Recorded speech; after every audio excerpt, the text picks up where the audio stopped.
Hello, and welcome to Big Witch Energy, the podcast that journeys into the wonderful and witchy world of Motherland, Fort Salem. We're going to recap and discuss all of the delicious content in every episode. I'm Bree. And I'm Theora. Come along with us while we dive deep into the hows, whys, whos, and what of this amazing show.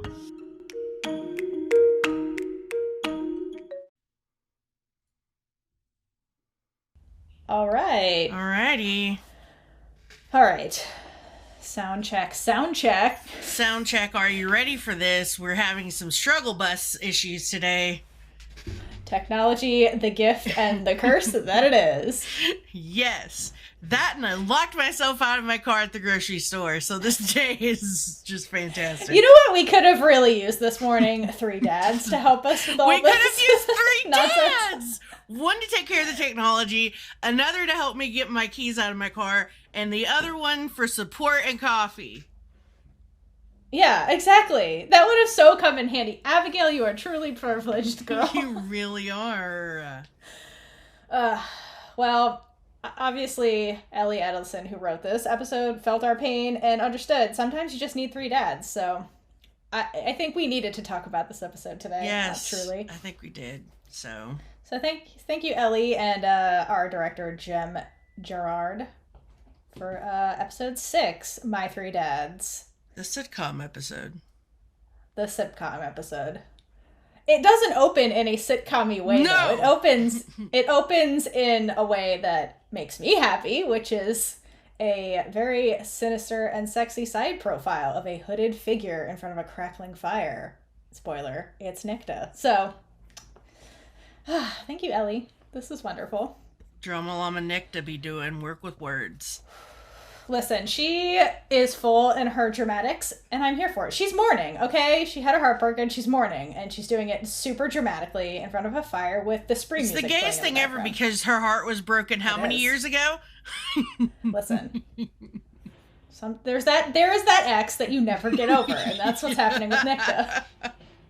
I get it. It happens. She's a dramatic disaster gay, and I'm here for it.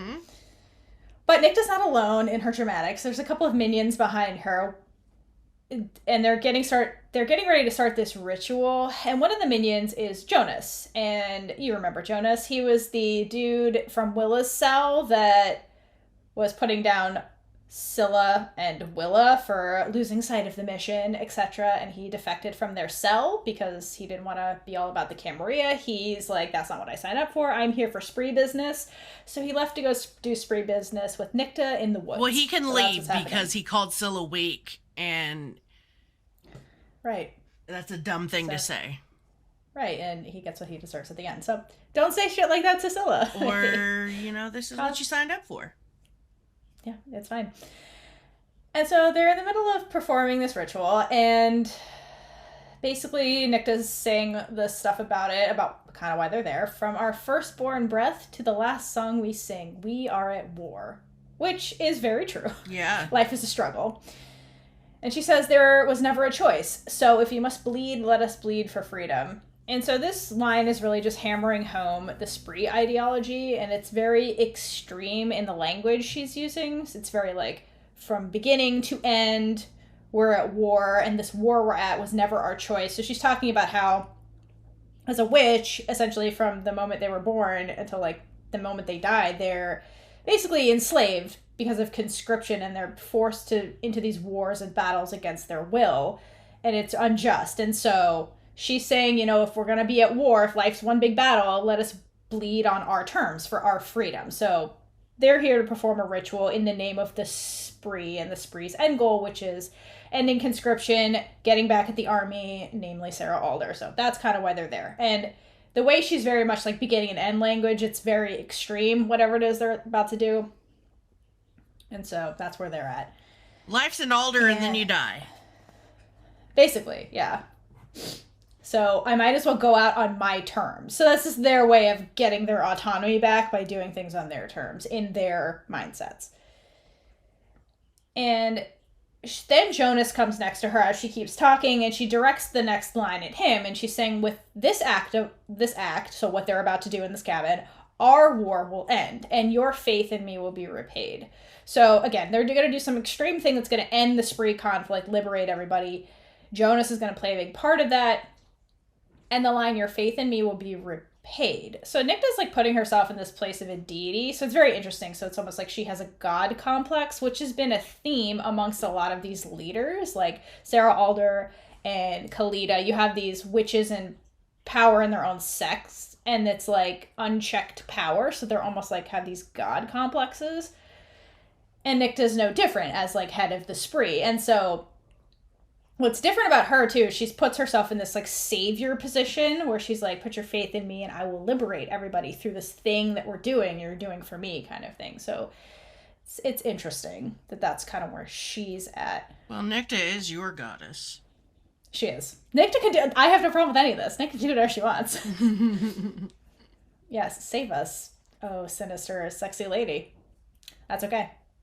Nicta's not for everyone. Nicta's for me. Oh, damn! I know somebody who will argue with you about that. Bring it on. I have no problem with what she's doing. And basically, they get on, after she like waxed poetic about spree ideology, they, not Nicta, the minions all give an offering of metal into this little cauldron above the pot of fire. And they all give out or offer up a piece of metal, so something made out of metal, and it looks like everybody's giving out watches. And Jonas's watch, he lingers on the shot of his watch, and it has this inscription on the back, and it says, "Love, Paul." And I think that's significant. I think they're all offering something that means something that's sentimental to them, or has personal significance to them, because we'll see what Nicta offers up later that's also made of metal. So I think that's kind of significant. They all have personal stake in this ending the war, so they had to give up something meaningful to them for this particular work. And it's metal for some reason. And so Nicta thanks Jonah in particular for the sacrifice that he's about to do in this part as part of the ritual for bringing a new day for witches. So this is their big dawn of a new era moment in whatever it is they're about to do. And Jonas looks a bit nervous about this big part he's playing, but the other minions in the background start chanting, "We are the spree," over and over and over. And as they start chanting, he like joins in with them, and you see him kind of like psyching himself up for like whatever it is he's about to do. He's like, "Yeah, we are the spree. We are the spree. Like, I'm doing this for the greater good, for the whole, for my idea." It's like reinforcing his ideology of like why he's here, about to do this big sacrifice thing. So, metal has certain properties that are traditionally valued in magic or Wiccan religions because of their conductive properties, and especially gold, which is like, so like gold, silver, iron, steel, copper are most commonly used, which is like, it goes back to alchemy, but gold relates to the sun, and it's big symbolic, like you pointed out before, but like it's basically, oh yes, on the prior recording I'll repeat what I said. Go for it. You go ahead, you can finish up. Well, basically, if you use gold, you protect the magician. So the person performing the work would be protected. That's a good one. Yeah, because the first minion that places the watch in, it's a gold watch. Jonas's is silver or potentially white gold or platinum. Don't really know. It's just silver looking. So yeah, I was kind of wondering like why were they picking watches? So I assume it's like something with like the past and the present kind of thing. So they were picking watches that meant something to them, and white gold. So gold is like a scarce metal on Earth, which is why humans assigned value to it, because it's scarce. And we're like, shiny, let's make it worth something, basically. But so gold in a religious context is across religions is like associated with like the divinity. And it's thought to be like this indestructible metal, but it's also malleable, which is unique to gold. So you can like gold is like pretty soft in a sense for a metal, so you can like bend it to your will to do what you want, like make a ring, make a watch, whatever. So I'm thinking gold also, the practicality of a gold watch is like, well, I need to like kind of connect the past to the future or to the present and like bend it to my will to like make up for this injustice, is kind of what Nycta's trying to do through who she's targeting with this particular magic. And gold is associated with divinity, so she's placing herself in this god complex, so it's like, that kind of thing. So she thinks of herself as a god using a godlike metal for this particular work she's trying to do. Not to mention it's supposed to purify, energize, and strengthen the physical body. I don't know if it actually does that when we get to the word, but sure. I don't know if it does either, but that's like the lore from witchcraft. Yeah. So that's interesting. If you want the 411 on why gold is important to witches in practicing like Wiccan religions, and goes back to alchemy and all that good mess. Yeah, you just don't see them use a lot of gold. So I thought that was interesting that this work had gold in it. Because, like, their medals aren't made of gold, like in the army. So it just seemed purposeful. Absolutely. Everything in this show is, isn't it? It is. So it was worth pointing out. Absolutely. What they were offering, basically, for this work. This big work to end it all kind of thing. Well, speaking of offering, Tally offered to go home with Raylla, so she did. She did. And Tally thinks that the Chippewa session is beautiful. And I'd like to know exactly where they are, because it's not clear. I know. I can't figure out where in the session Raylla actually lives. Yeah, can someone... Elliot! We need you to clarify. Yeah. I don't know, because it's like winter-ish time, yeah. So like it's hard to tell where north, south, middle of the country, where exactly are they? Yeah, it's hard to tell. I can't tell. It's also hard to tell the other times we see the session later on in this season. I mean, there's like tall grass, so I would imagine they're middle of the country to south. Yeah. Maybe. I don't think that grass grows in the north, but it's never explained. It's like the session is like this big blob across the Mississippi. But, like, America landscape differs, like, from north to south along that. But it's never explained where they are, so... Yeah, because it's... it kind of reminds me of Missouri. Yeah. Southern Missouri, not, like... Yeah, I don't think they're by Canada, that's what I'm saying. I think they're further middle or south, maybe. I don't know. Can't tell. In any case, wherever they are is beautiful, and... Raylla and Tally are walking along, going to meet Papa Collar, and Raylla stops because she realizes that she's with Tally, and Tally needs to be reminded not to say things about certain things. Don't ask, don't tell, Tally. AKA everything. Everything. Just don't talk. Just look pretty. Don't talk. Just look pretty and say hi. So she can't talk about the witch bomb, their deployment, the spree, and especially not Scylla, because that's one thing Raylla cannot get triggered on at this moment. She's already Willa collar triggered. Why can I not say that correctly? Anyway. Because you're Willa collar triggered. We're all triggered. I am Willa and V collar triggered. Oh no, not V. Collar squared triggered. Collar square. Collar, like, to the third triggered. Thank you very much. Because Raylla. You're getting triggered by Raylla, too. Yeah. I mean, Raylla is back in her super gay outfit, so it's triggering. That's triggering something else. The sapphic vapors in me. Yeah, the vapors. Breathe in the vapors today. About to pass out with that flannel going on, girl. Soak it in, ladies. It doesn't last long. Soak it in. But hopefully next season we'll get to see some more flannel. Hopefully. So, Tally can't talk about anything. And then we switch back to Abigail and Adil, who are outside the Bellwether Annapolis mansion. And I do mean mansion. Mm-hmm. It's gigantic. Literal mansion. Literally. It's an estate. So, Abigail is telling Adil that the house should be empty except for her grandmother, Minerva. Ooh. And I kind of stand Minerva even though she scares me. Because that woman has some big witch energy. So. Oh, yeah. Mm-hmm. Yes. Stan, Minerva. Love her.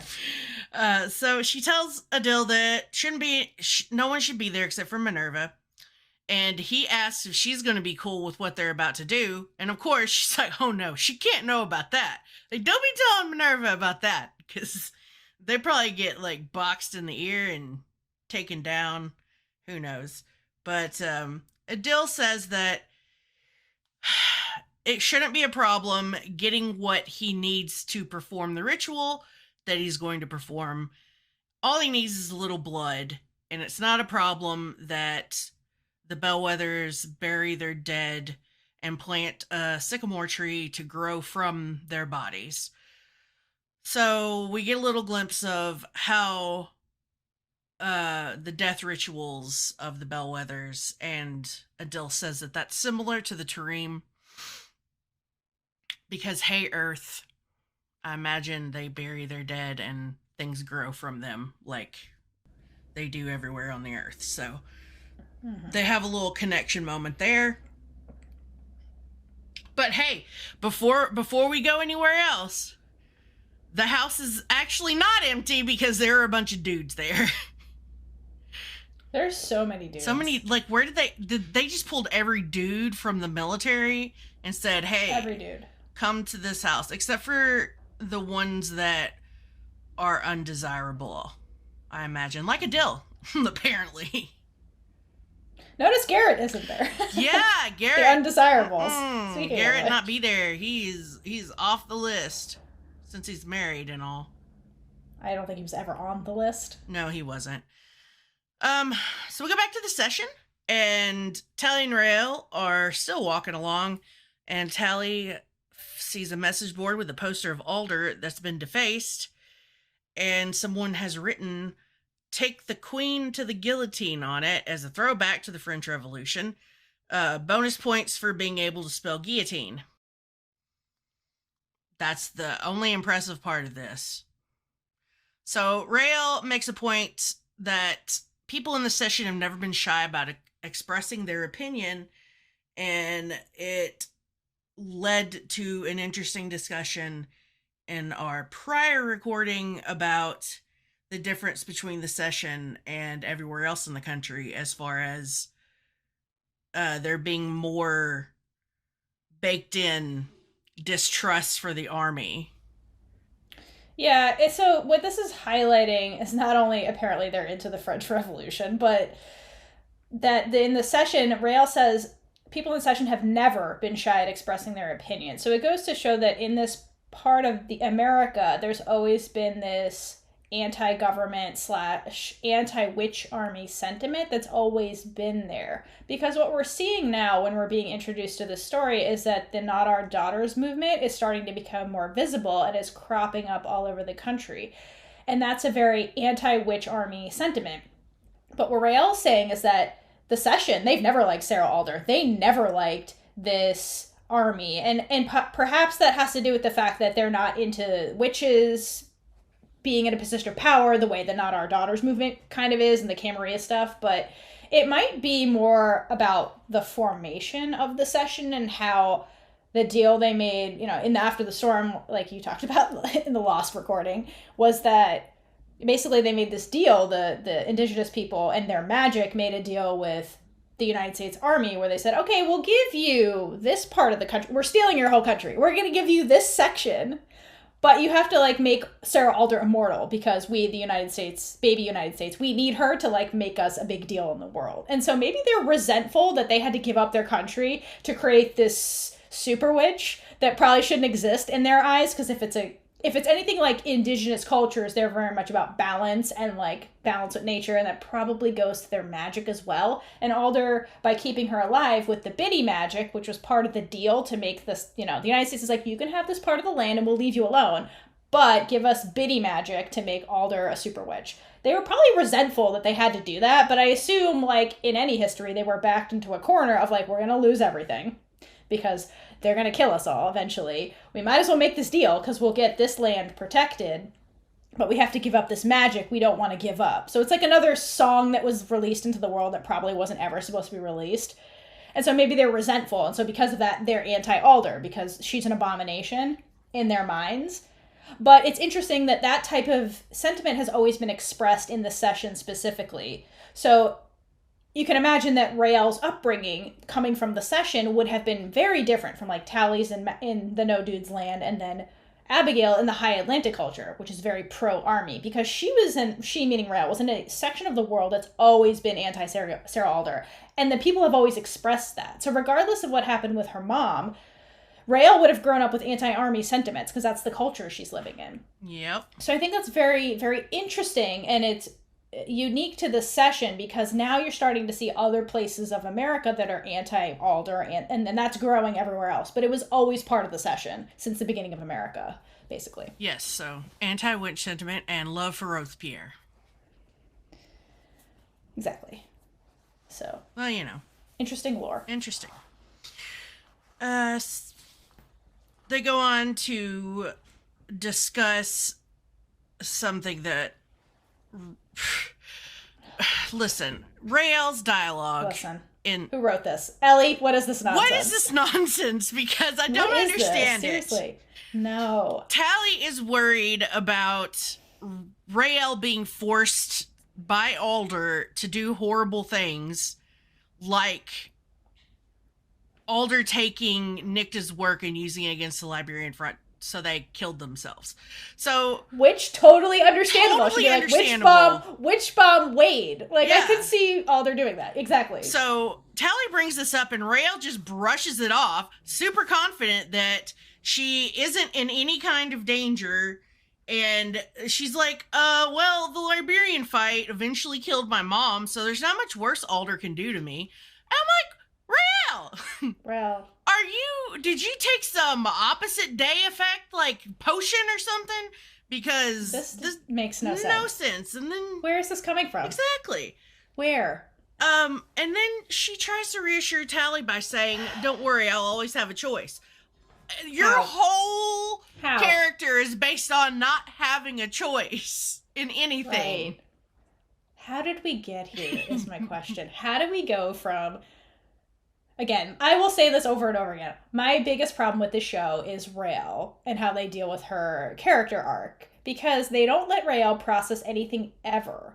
So I don't understand how we went from Raelle, who was just will-collar triggered, to the point where, like, Mama abandons her again because the spider was a little asshole and was like, haha, yeah, sure, whatever. I'm gonna go get your alive mom, whatever. And so Raelle was left to be sad all the Halloween night or whatever. And then she's like, I gotta talk to my dad, I gotta get out of here. Now she's suddenly super confident. She's like, Alder's got nothing. I have a choice always. Like, what? Like, where did we get there? How did we get here? She's always been the one to raise concerns about this stuff, and now she's flipped roles with Tally. Right. Like, what did we just need a foil for Tally's worry? Is that what happened? I guess. Is it lazy writing, or is it just... I think it's lazy writing, because the whole time, the whole issue with the witch bomb is that Raelle's like, once the cat's out of the bag, I have no control over this. The cat is out of the bag. Alder made you show this off to the Hague. You have no control over this. You're Sarah Alder's big weapon. How do you have a choice? You have no choice. That's been your whole thing all of season 2. What is this line? I think it's lazy writing to foil Tally. Or Raelle is just so delusional at this point about everything. She's like, whatever, I'll be fine. I don't know. I'll have a choice. Don't worry, Tally. It'll be fine. Yeah. I don't get it. This line makes no sense. Make it make sense. As a writer, I understand that it's really difficult to keep things consistent, but man, that's a complete 180. It's very out of character. These 2 lines from Raelle make no sense. I don't like it. I don't get it. But hey, all right. Sure, whatever. We'll go with it for this episode. Okay, Jan. Edwin shows up and gives Raelle a hug. They reunite, and then they go into, I can't pronounce it, but it's an indigenous word. Take it, Theora. I think it's Nimama. Nimama? Nimama? Meaning Mama's kitchen? It means Mama's kitchen in an indigenous Chippewa language, which is a nice touch. 5 points. for that inclusion, which they had I cannot remember her name for the life of me right now, but the consultant that they had, the indigenous consultant. Yeah, which very respectful. But I love that they're showing that like the Chippewa / indigenous cultures are very embedded in this part of the world. It's not that they got taken over by the colonizers. It's very much like later we'll see the news station is in their language, and so it's very much like they are the predominant culture here, and Yes, it's like Raylla's and I love it. Part of it. And just like Elliot said, Rayl's not indigenous, but her family rented land from the indigenous peoples and were sharecroppers in past generations. So I imagine they're still renting land from the indigenous people. So yeah, that just means the indigenous peoples own all the land, like straight up. And all of the other folks just have to rent from them. Mm-hmm. They go into the restaurant, and then the camera pans to two women in a van who are watching them. And this continues the bad spy vibe throughout the entire show. Because they're super obvious. Of course they're super obvious. When are they not? I hate it. Thanks, I hate it. This lady with the curly hair, if I met her, jeez, she has such bitch vibes. Do you not remember this woman? She's one of the twat blocks from when Scylla and Raylla first met. Yeah. She is! Yeah. Oh my god! Twat block number 1 showed up again. Yeah. Why did that go out of my brain? There's a reason I don't like her beyond the bitchiness in this. Exactly. There's a reason she doesn't like Raylla, and she knows firsthand she's a troublemaker. Oh, yes. She walks out of class one day. She's a troublemaker. Listen, Linda. I mean, she gave her first demerit the first day she was on base, so, like, this woman knows Raylla's a troublemaker. I'm calling her Linda from now on. Go for it. Linda. But yeah, after the twat block and her gang is watching creepily as Raylla and her dad and Tally go into the indigenous restaurant, Abigail and Adil are entering Abigail's Annapolis mansion. And there's a bunch of butlers at the door, a bunch of dudes inside in military uniforms, and we're introduced to Abigail's 3 dads, who all are just like, hey, daughter of ours. And Abigail notes all these other dudes walking around, and she's like, is there a wedding I didn't know about? Like, what the fuck is this? This is supposed to be just me and Gran hanging out. What the fuck is this? And dads are laughing, ha ha ha, oh, not yet, daughter.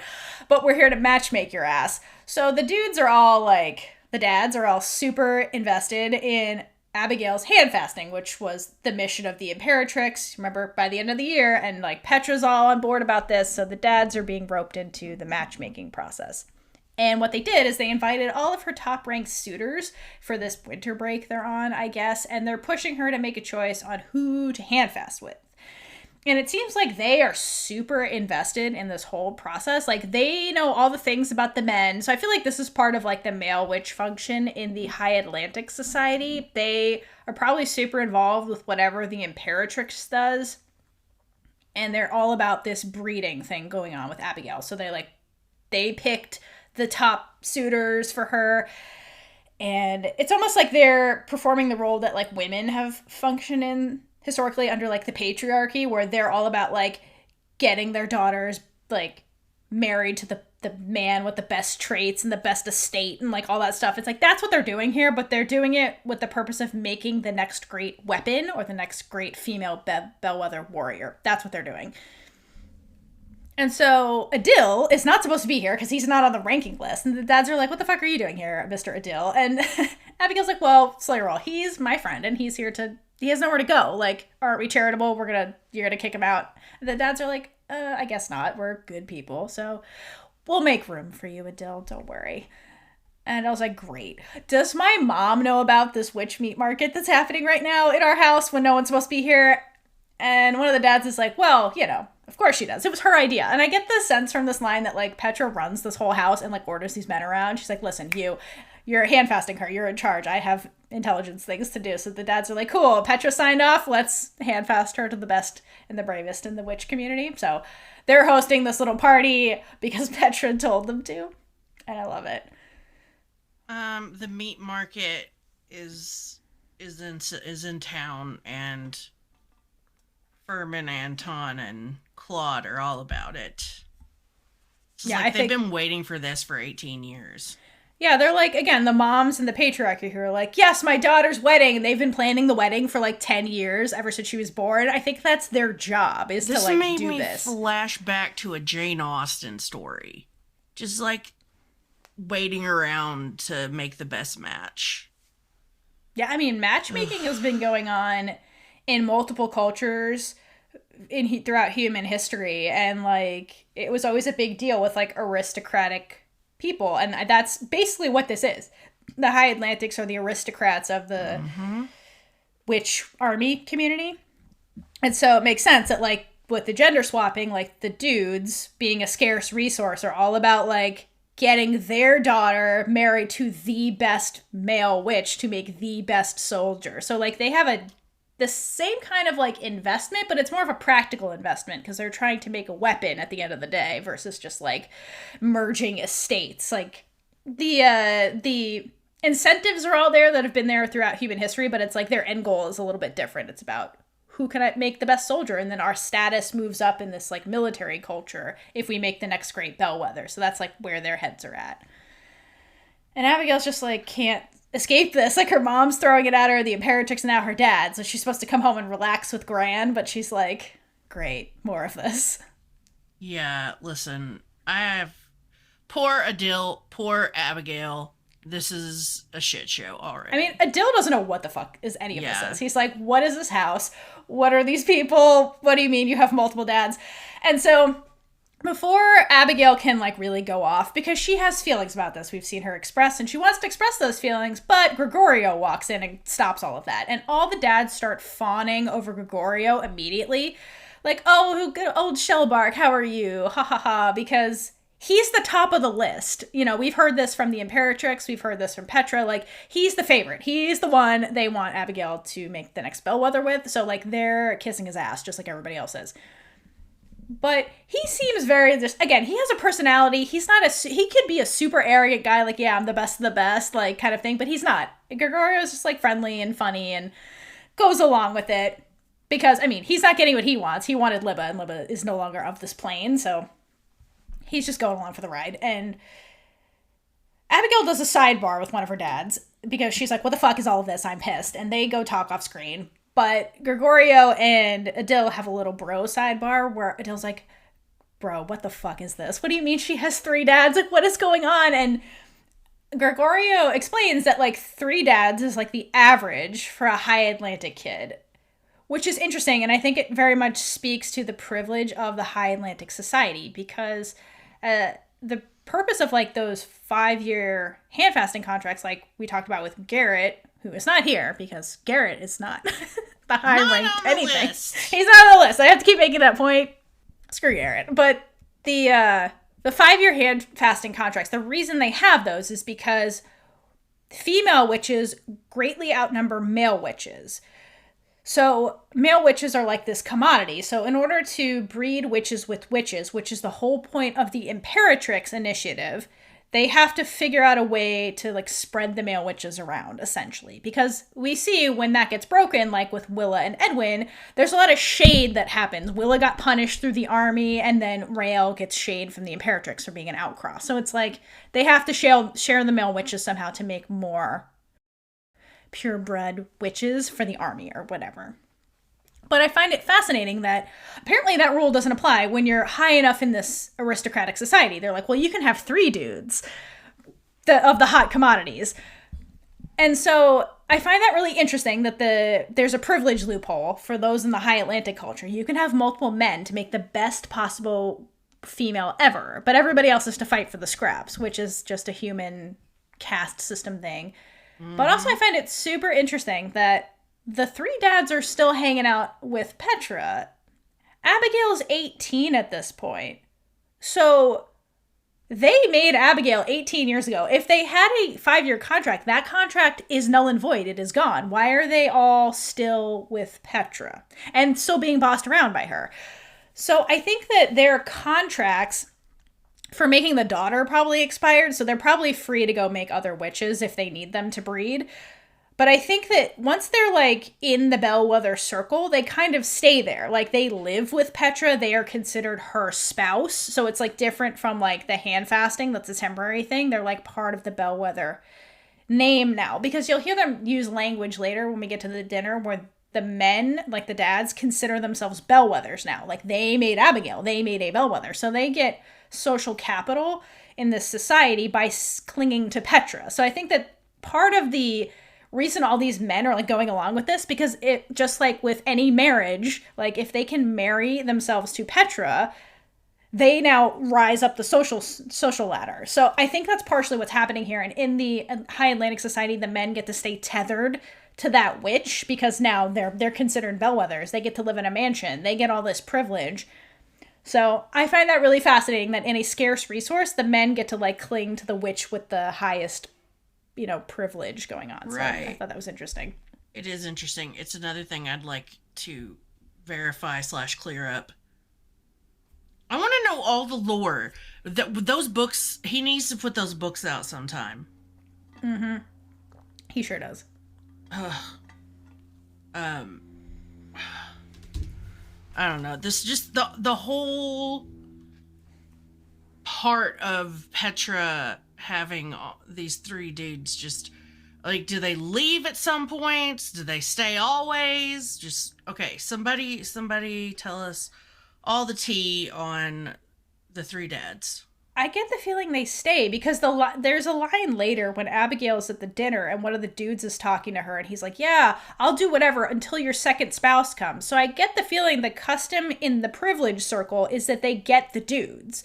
I think the dudes can go make babies with other women, but they stay with the High Atlantic witch because they seem to live in that house. Fair enough. Abigail's 18. I mean, I'd want to live in that house too if I was... Actually, I wouldn't. I'd rather have the cabin in the woods. But hey, that's a story for another time. Nick does in the cabin in the woods. I would rather be there. I know you would. I would. I want to be in the cabin in the woods in episode 8, but without the bats. I'll take the bats. Nicta was there. So it works. You it works. You and Nicta take the bats elsewhere. I'll stay in the cabin with the others. Mm-hmm. Back to the session, where Tally is telling Papa Collar a story about the Matrifocal compound and how her mom's attorney was attacked there because he was a dude. And there are no dudes ever on the Matrifocal compound, which is our dreamland. Can we go there, please? Yeah, it reminds me of Themyscira, where Wonder Woman lived. Yeah. I'm all into it. This is paradise. And Rael's like, hey, Dad, how come I never got to live in the woman paradise? This is bullshit. We take Nicta, we take Scylla, we take Raelle, we go to the Matrifocal compound. Yeah, I mean... Dream life. Let's do it. California's pretty sweet, guys. Just churn some butter, make some pottery, and never have to deal with dudes again. Yeah. So this story that Tally tells reminds Papa Collar of when Raelle was born. This is a bad idea. Papa Collar needs to read the room because his daughter has been Willa Collar triggered for the past how many episodes? All of them. And it's especially bad currently since she didn't show up at Samhain. So also they're sitting in a diner they probably have gone to as a family. Like exactly. Willa was probably here. So she's getting bombarded with Willa memories right now. Yes. I would think. So there are 2 things that super trigger Raelle. Willa Collar, Scylla Ramshorn. Right now, we're on the Willa Collar train of trigger. And he's telling the story of when Raelle was born and how he had to get a special permission to go onto the base where Willa was having Raelle. And on his way through the hospital, he was stopped by a soldier who then went off on him because the soldier found out that he, a civilian, was the father of Willa's baby. And she tore into him about how he made his daughter weak because he married a witch and fathered a daughter with her. So her blood is now, she's now a freaking half-blood, and that makes her weak. And Willa stepped out of her room covered in blood, holding Raylla. And at this point, Papa Collar asked Raylla how Willa used to tell this part, which, again, read the room. You've now triple triggered your daughter with this story. So Raylla kind of demurs and says she can't remember, and we all know she can because she does exactly what her mom said. But Papa Collar carries on and says that Willa looked that soldier in the eye and said, "Does my daughter look weak to you?" So I kind of get, I get it, but also she's a newborn, so yes, she does look weak. Whatever. Yeah, I don't. Again, who wrote this? A lot of your dialogue, Ellie, is really weird. Why would Willa do that? It's a baby. They all look the same. I mean, was she crying super hard? I don't. Right? Did Raylla do work out of the womb? Like, I don't get it. What are you talking about? Was she lifting barbells or something? I don't know. In any case, Raylla's not having it, and she goes to get some to-go containers for their food and sees a news story on the TV, back to your reference of the indigenous TV station, because it's playing in the Chippewa language, and it says that the Indian government is letting the cat out of the bag. Oopsie, the Camarilla is the one that attacked our train and killed General Sharma. Not the spree. Not the spree. Alder's screwed. India is like, fuck you, Sarah Alder. We're telling everyone. I agree with that move. Yeah, it's time. They just targeted their government officials. Mm-hmm. The audacity to ask the Hague countries to cover this up because it benefits Sarah Alder. Right, exactly. India was like, no ma'am. No ma'am, Miss Pam. We're going to say it with our whole chest. Yeah, Sharma's second in command also hates Alder. And it's like, fuck you, Alder. You just killed Sharma, so it was the Camarilla, everyone. Yeah, they're back. Guess who's back? Back again. Albin's back. Tell everyone, not just a friend. Tell everyone. So that happens. And then meanwhile, in the suburbs, Scylla is lurking outside of a house. My wife shows up lurking outside of a house. Sure. Being a bad spy. And I do love the interior of the house because it's daytime. It's lit in a blue light, so this is a death scene we're about to walk into. And Scylla enters the house and looks around a bit. There's like toys scattered on the floor, so there's a child that lives here. A family photo on the fridge with a woman and a dude and a little girl in the center. And the girl is Tiffany, the little girl or little witch that was Brianna's friend, the one that Shane abducted to give to the Camarilla. May you rot in hell, Shane. And so we're in Tiffany's house, and Scylla walks into the living room, and before we see anything, there's like flies buzzing because death scene. There's a chair toppled over with blood stain on it, like this skirmish went down in the middle of this living room, and it didn't end well for the adults from the photo on the fridge because they're battered and bloodied on the floor and super dead, and the woman, I assume is Tiffany's mom, had her vocal cords removed, so the Camarilla knew about Tiffany and then targeted her parents to steal Mama's vocal cords and kill her. So that's what happens, and Scylla is horrified and angry about this, as she should be. Ugh, it's so gross. It is gross, but that's who we're dealing with. They did a really good job with this set, though, because it looked like something literally out of crime scene photos. Yeah, these people, this is a crime that will never get investigated because the Camarilla own the cops. Exactly. So they're not going to enforce laws because the Camarilla is the law now. So that's the horrible reality of all of this. So who's the terrorist here? The spree or these people who murdered people in their own homes? We're back to nobody's right and everybody's wrong, but everybody's right in some way, shape, or form. Everybody thinks they're right. Everybody thinks they're right. They That's think the key. they are righteous. They think they have the moral high ground. They think they are doing things for justice, and they can justify causing atrocities like murdering people in their own homes. Yeah, because Shane was definitely not right in any way, shape, or form. And like you said, can rot in hell. I hope he's in this whatever ring is the ice one where your head's just showing above. I hope he's in super hell. That's where I hope he is. Super hell! Is there anything like super bad but with hell? Sure. It's like super hell. I hope he's in super hell.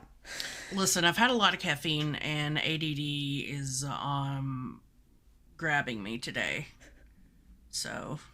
Exactly. For all those supernatural fans that know what I'm talking about. He's in super hell. Oh, that's why I don't understand the reference. It's okay. It's best you don't. So anyway, that's where Shane's at. And Scylla is like, wow, this is triggering all this anti-witchness. And then so she leaves, and we hard cut outside to where Tiffany, thankfully, is alive and well and sleeping in the backseat of this van. And the camera pans out to Scylla and Anacostia, who are a little bit away from this van chatting, and I guess Scylla just debriefed Anacostia about what she saw, and at this point they are figuring out what to do with Tiffany, since she's now orphaned and has nowhere to go, and the Camarilla know about her and will come after her, so she's not safe anywhere in the world anymore. And Scylla expresses that she wants Tiffany to go with the Dodgers, and then Anacostia wants her to go with the fosterlings. So they both want Tiffany to go down the paths they went down when they were orphaned, and they're arguing about this. And Scylla kind of gets that, and she's like, listen, I have the brain cell, and this isn't about you or me, it's about Tiffany. The Dodgers can keep her safe until she's old enough to make her own choices, which is a very humane approach to all of this. But Anacostia, being Anacostia, is somebody who's very by the books, and legally, as an orphaned witch, she should go into the fosterling program, because that's what Anacostia happened to her, and she's like, they'll keep her safe too, like I was kept safe. And legally, that's what we should do with her in this situation. That's the right thing to do by the law. But Scylla, of course, brings the sass because she can't have any of this. She's like, oh yeah, how'd that work out for you, Anacostia? You're hanging out with a terrorist right now. I love that line so much. Scylla's sass is back. Scylla, dear, you're not a terrorist. You were doing a public service. Yeah. But Anacostia, this self-deprecation line from Scylla does like kind of strikes a nerve with Anacostia, and I think that she's been like mulling over and marinating more and more about Scylla since like their dungeon talk through all these missions they've gone on together. And now that they're spending more time together, I think Anacostia's like seeing her in a new light kind of thing. And she's like, listen, I saw you at the mall vigil and you looked a bit shook. Like you have a conscience. Like you're not the same person you were a year ago. You're not the same person a year ago is, I guess, like conscription. Like, has it been a year? Just realized that. Has it? Yeah. Has it? Because wait a minute. Conscription happened. It wasn't winter. Like now it's like fall. Is it fall again? Right. Did we go through like what's happening? The time on the show is confusing. Yeah, the time is so confusing. We get a glimpse into time later, but like I just got confused by this line. I just realized it's been a year. Sure. They've known each other for a year. Let's just brush past that. But Anacostia's basically saying, like, you've come a long way. You're not, like, the person I immediately hated all those months ago when you were with Raylla doing Salva. You're different now. And Scylla smiles and gives my favorite line. Then why did I laugh when I killed Shane? You murdered Shane? You laugh because he had it coming, just like in Chicago. He only had himself to blame. Scylla, ma'am, you were doing a public service, and that is something to laugh at indeed. So I'm glad you enjoyed yourself. But Anacostia doesn't share this basandry, and she's like, wait, hold up, you did what? You killed Shane? And letting us know that Scylla did indeed go rogue, and killing Shane was not part of their plan. Scylla was like, this man can't live anymore, I need to kill him. And thank you, because look what happened. Like, the Camarilla wasn't going to stop with Tiffany, they went after her parents, so Scylla was doing a public service. With a unicorn pencil. Exactly, and Anacostia kind of reasons with her. She's like, okay, you killed this man. But think about how that not only affects Tiffany, who you saved Tiffany, but what about her? What about Brianna? What about his daughter? Like, he doesn't need to father any children. He didn't need to father any children. He doesn't need to raise any children. Shane is trash. Shane never should have. Anacostia. Anacastia's like, you took her father away. But, like, we've been over this. He was toxic and a danger to Brianna and Bonnie. So I personally don't see the problem here, like you. And he was a coercive controller. Like, that was just it. A gaslighting coercive controller.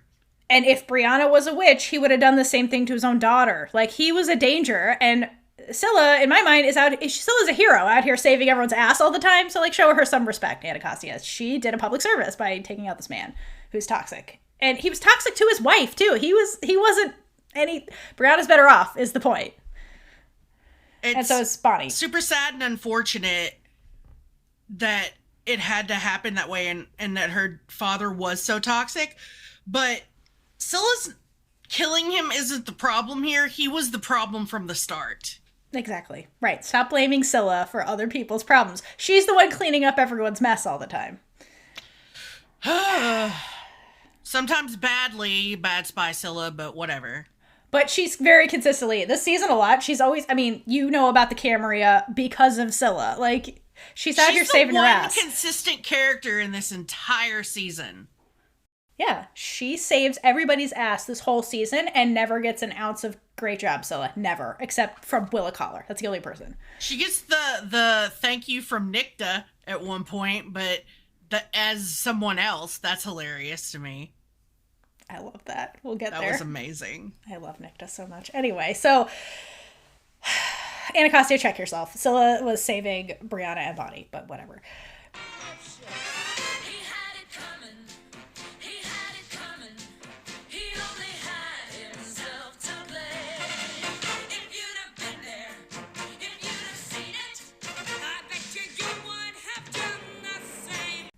But Scylla is also like, again, she has the brain cell in this situation. Anacastia's like getting upset and like louder as she's like saying all of this to Scylla. And Scylla's like, hey, like, she's like got her eyes glued on Tiffany to make sure she's still asleep. And she's like, we shouldn't be fighting in front of her. Like, she's been through enough trauma. She doesn't need to hear whatever our disagreements are over who lives and who dies.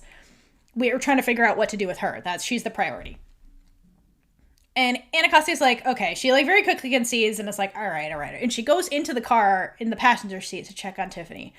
And as she leans into the passenger seat, Scylla knocks her out with sleeper work and then buckles her into the front seat. And as this is happening, then Tiffany... So the yelling doesn't wake Tiffany up. This wakes Tiffany up. And Tiffany is like half asleep and Scylla very nicely is like, let's go out for some hot chocolate. And Tiffany's like, I don't know what the fuck's going on, but yeah, sure, whatever. Sure, lady. And I need to pause here because this is my favorite Scylla gaucherie of all time. Because let's recap where we're at right now. So there is an unconscious 30-something-year-old in the front seat of this car. There's an abducted minor in the back seat. Scylla gets into the driver's seat at the end of this scene. Now what? What did she do after this? What was Scylla's next move? Like, did they go to a drive-thru for hot chocolate and Scylla had to explain why there's an unconscious human in the front seat? She's taking a nap, Theora. Did they go get rid of Anacostia and, like, throw her out of the car when they did a drive-by from around Fort Salem while she's unconscious and they just drove away? Like, this scenario brings me so much joy because it's just peak chaos and Tiffany's just down for whatever. She's like, yeah, sure, whatever. Like, let's go. Well, Scylla is chaos, so in her own, like, super organized way. But listen, no, what was her next move? This made no sense. I'm like, Scylla, what are you gonna do? What are you gonna do? What are you doing after this? Was to take Tiffany somewhere, take Tiffany back to somewhere that she knew that Anacostia wouldn't know about, and then drop Anacostia off outside Fort Salem. Right, like she had to do a drive-by and like get rid of this body. Exactly, like. There's an unconscious woman and an abducted minor, and like everything about this is just chaos, and I love it. I want to see an actual episode of Scylla driving passed out Anacostia around in the car. Yeah, I would love. That's what I mean. They went to go get hot chocolate, like they're through a drive-thru, and they're like, "Does that woman? Is she okay? She's taking too many Xanax. Too many Xanax." Like, what? We're on a road trip. It's a very long road trip. She's having a nap. Nobody in this car looks related. So, like, everything about this is super suspicious, is what I'm saying. Family is... I love it. Sometimes chosen, not born with. No, I know, but, it's this weird scenario where the adult is passed out. Like, knocked out, yeah. I'm here for it. I love it. It makes... Amalia, what was she going to do next? I would love to know. Amalia, what did she do? Tell us. I want to ask you that so badly. What did she do after that? 30-year-old unconscious. Abducted minor. What was she going to do after that? What was her plan? Did she have a plan? My assumption is no. I love it. The last thing I want to point out about this scene, aside from Scylla's amazing gaucherie, is the necklace she's wearing in this scene. So she's not wearing the little shell. She's wearing a bird feather pendant. And she's wearing it on the outside of her shirt. And bird feathers are like symbols of hope. So like call to like Emily Dickinson's poem, like hope is a thing with feathers. It's fragile but persistent, right?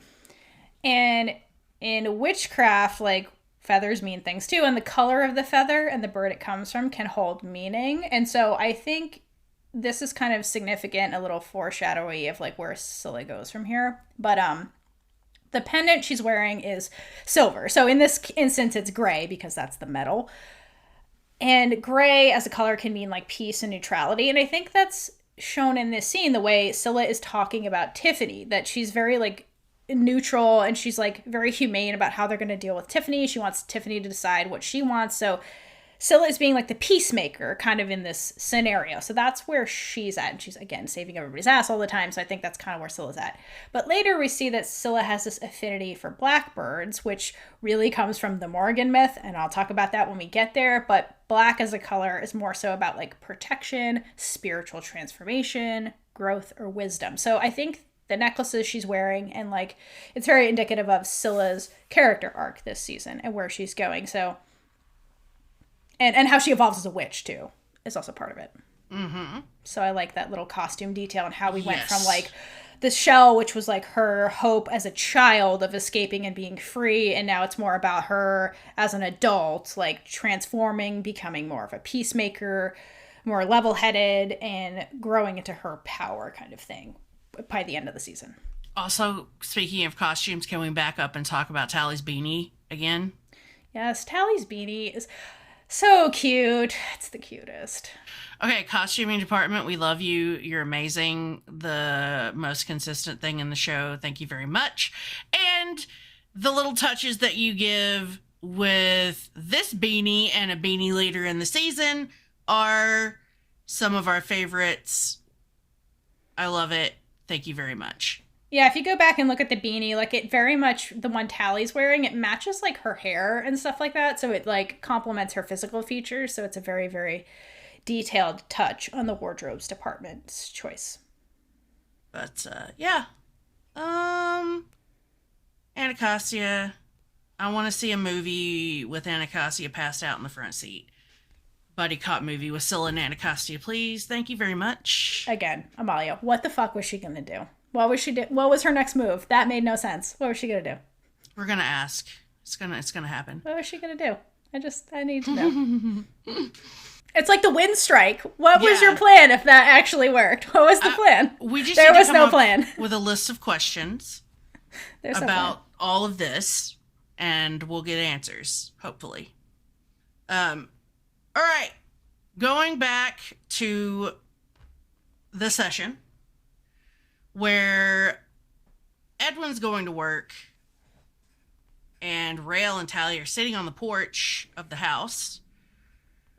After he leaves, Tally tells Raylla that she should talk to him about her mom, but Raylla says she doesn't want to upset him. And this has been like a theme with Raylla, feeling like she needs to protect her dad from having the Willa collar trigger, when really she's the one that gets Willa collar triggered. Yeah, like she gets to the heart of it that like the abandonment is really what's the root of this trigger. It is. So Raylla doesn't want to upset him, but she's obviously in need of some relief. And Tally's still trying to get her to open up to him, which I'm cheering Tally on because she has needed to have this conversation for a long time, and it's gotten to the point where it has to happen because of what happened at Samhain. So, putting that on the back burner, Tally spots the front of a van, or like part of it, through the trees, and we see Twat Blocker front and center being a terrible spy, subtle, whatever. She's espionage was left off the list of things you need in the army. That's all I'm saying. It's everywhere. You can't just be mad at Scylla. They're all bad. She's worse than Scylla. She's just looking through the tree straight at him. Makes eye contact and everything. So they decide to go investigate because they've also seen this van in town. Obviously, carrying on the tradition of being bad at laying low. And Raylla and Tally come up behind the van, and Raylla wind strikes the side mirror off of the van on the driver's side, and tells the driver this is a warning, and then she recognized her as Twat Blocker, which I didn't for whatever dumb reason. And they have a little discourse about how she knows that Raylla is the one that's trouble, but she's here to keep an eye on Miss Special Projects. Not even passive aggressive, just aggressiveness. But the best part of this scene, period, is Tally. Oh, yeah. Because she's so cute. So cute. It's so Jess Tally. gets all the awards for Cinnamon Roll of the Year or the Millennium. It's got to be the latter. Because she picks up the mirror that Raylla wind struck off the van and tries to put it back on. And that's obviously not going to work because it's broken. And then she just the Twat Blocker holds out her hand, and so Tally hands it over looking super sheepish, and Raylla's like, come on, Tally. So and just drags her off. So we know that these women are there to keep an eye on Raylla and make sure nothing happens to her, or just generally keep her out of trouble. They're there to watch the witch bomb for Alder. That's why they're there. That's why they're there, but here's my question, going back to it. If Alder's so worried about the witch bomb, why did Raylla get to go on leave? That is the question. She wants her daughter to be happy, I guess. Or thinks she's free. I don't know. They should have kept her on base. Give her a little bit of freedom and put trust in your soldiers that they'll keep things from... Listen. Well, also, I wonder if... The Maria have returned. Why? It doesn't make sense. I'm wondering, well, did Alder not do this at Beltane? When everybody else was like, why are we still having Beltane when we're getting attacked? And Alder's like, this is sacred. This makes us powerful. Maybe this break is sacred and makes them powerful. And Alder's like, whatever, carry on as normal. So weird. Alder has done this before, so I'm not surprised. But I want us to go back to one of the lines that Raylla gives when she mentions, like, I'm not going to give you cookies and coffee or whatever. And it's such a southern hospitality line. I love it. It's Raylla, but it's cute. It's a very, like, southern hospitality thing. Like, don't expect me to offer you, like, come inside for cookies and coffee type of deal. It's very good cultural touch there. I like that. It is, but tea and biscuits, you know? No, I mean, if they were with British Hague lady Beatrice, they'd be having tea in a cuppa, but we're not there. No, we're not. We're in the South. Cookies and coffee. Unfortunately. Alrighty, so from that coffee and cookies talk, we head over to family drama with Abigail. And Abigail is in her room, I guess, caressing photos of her and Charvel. And the room itself says a lot about Abigail. It's very neat and clean. Like, nothing really gets touched in this room. And there's competition ribbons all over the places and photos. It looks like the typical, like, posh girl that left for boarding school kind of room. So she's in there, pulled out all the Charvel photos and is like caressing them. So she's in her Charvel feels right now because, you know, that's been the thing that's been bugging her for like a season and a half. And I wanted to note that at this point, Abigail isn't in her like regular clothes. So she arrived in like regular clothes and now she's in like her fancy fatigues. So she's dressed up in a military attire like literally everybody else at this party. So she's going to go along with this meat market thing the dads organized. And two of the dads come in to talk to her and they're apologizing for like springing the forced dating thing on her, even though Petra ordered them to, I suspect. But Abigail's like whatever. It's annoying, but she has bigger issues than dating, like being a good soldier, and her mind is very much like avenging Charvel's death, which is, you know, the post Charvel talk she had from Samhain. And so she's like, listen, I got actual issues, not whatever this is. And the dads are very deep in drinking the Imperatrix Kool-Aid, and they're like, listen, having a daughter is part of being a soldier. Like, there's no greater joy. Like, you are doing your part for the army, which is like what Petra and the Imperatrix have all been saying. And Abigail is like every Gen Z person right now, and she's like, a kid should not come into this world right now. Like, the Camaria's on the loose. Why would I bring somebody else into this mess? And yes, like, very wise Abigail. Abigail, her name is Wisdom. She's being very wise in this moment. Yes, now is not the time to be bringing other witches into the world. It's not safe. And Papa Anton gets this, but he's like, listen, that's great, but army propaganda. He's like, further the bellwether line and this and that. And the other Papa cuts him off and is like squeezing Abigail's arm, like getting on her level with this. And she's like, listen, like, I know you don't want to be here, but like, just please keep an open mind at dinner. Like, try to be like, listen, I know it sucks, but it's like, it's part of the process. Like, just please go along with it. I don't want Petra to yell at me again. It's the vibe I get. Mm-hmm. And Abigail like smiles a little to placate them until they leave. And then her face morphs back into worry and determination because her mind is clearly not on the meat market thing. She's very much with Charvel and her revenge mission and going after the Camarilla in her way, like not being the soldier, being the warrior kind of thing. That's where her mind's at. She's not into the breeding right now. And after Abigail, we cut to Fort Salem to see what's going on there. And Petra is with Alder and Anacostia in Alder's office, and they're talking about the whole Scylla taking Tiffany hostage thing. And Alder's so mad that the spree now has Tiffany.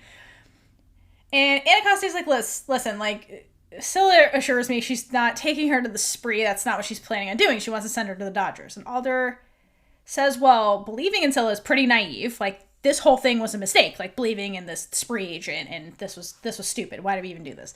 And before she can launch into her, like, full-on spree-hating rant, Petra steps in. And she's like, listen, I don't, like, Scylla aside, it stands to reason what we've learned from an intelligence perspective is that the Camarilla probably have other witches that they took hostage. Like, focus on the big picture, Alder, not this personal stuff you keep getting entrenched in. And Alder, like, kind of backpedals a bit, and she gets really rational and agrees with this, and basically gives Petra the green light to go find all the young witches and do this by any means necessary. She's like, that's right, the Camarilla. Go do you, Petra. Like, just go. Just full reins. Go ahead. You've been right this whole time. And Anacostia is like, great, Alder's on our side. And she pipes in about how she can be super helpful. And like, she's so into this intelligence stuff, but Alder's like, slow your roll. Because she's still salty about Anacostia's behavior lately and how she's been disobeying her, like Alder in her mind, and shuts this down immediately. And she's like, the Camarilla have seen your face, Anacostia. What are you doing? Like, you can't just go out there. So I think this is like a little bit of like mothery worry mixed with like the saltiness from the betrayal. She's like, no, I'm worried about you, but really, like, you pissed me off. Like, don't go have fun with Petra. But Petra calms everybody down. She's like, it's fine. Like, the intelligence office, we've got this. Intelligence has got this. And she leaves. And the camera kind of lingers a bit on Anacostia and Alder, and Anacostia looks very hurt and betrayed because I think she, in her mind, was like, I was doing a really good job. I got all this intelligence. Like, I was being useful. Why am I not being trusted with this? Alder doesn't trust me. I'm an asset. I don't get it. But Alder gives her this little, like, kind of candid speech now that it's just them and the biddies. And she's saying, like, this is a very dire moment in the war. And she lays out reality. So Alder, in this speech, lets us know she understands the reality. Like, this is a pivotal moment. The civilians don't trust me meaning the witch army. The Camarilla are getting more and more emboldened with every attack. They just went after Sharma. Like, they're going after higher people, not just, like, little witches they're stealing from homes.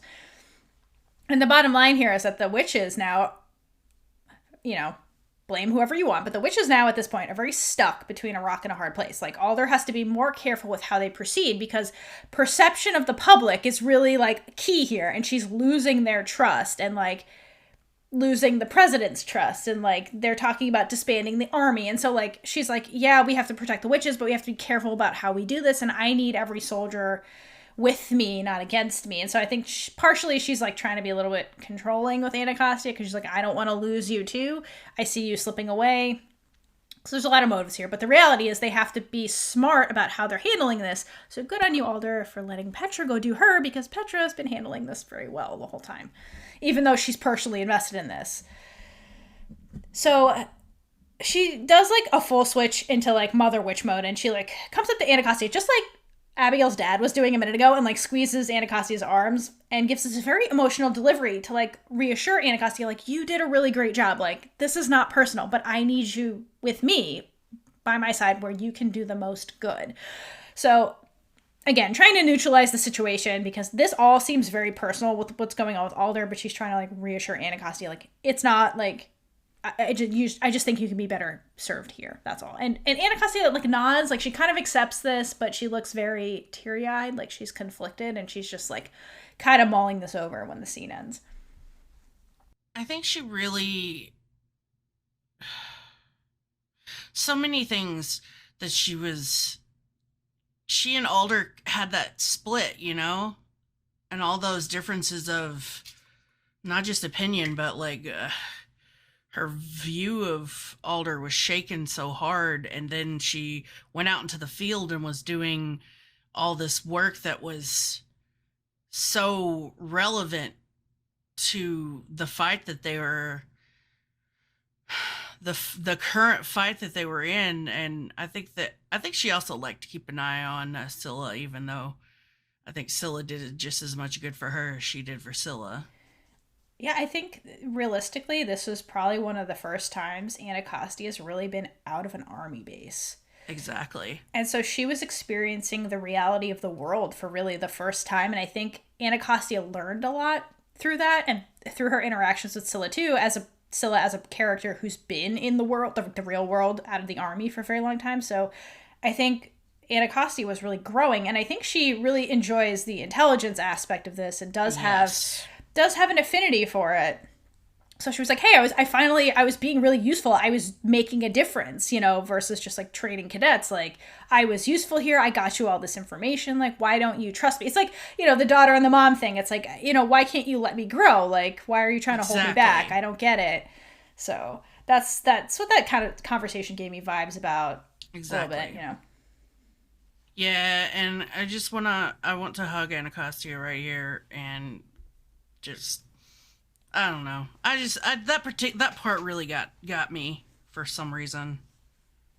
I mean, it's hard for Anacostia. It's like, you know, I want to do what mom says, but, like, I feel like what I was doing was the right thing, and I was an asset.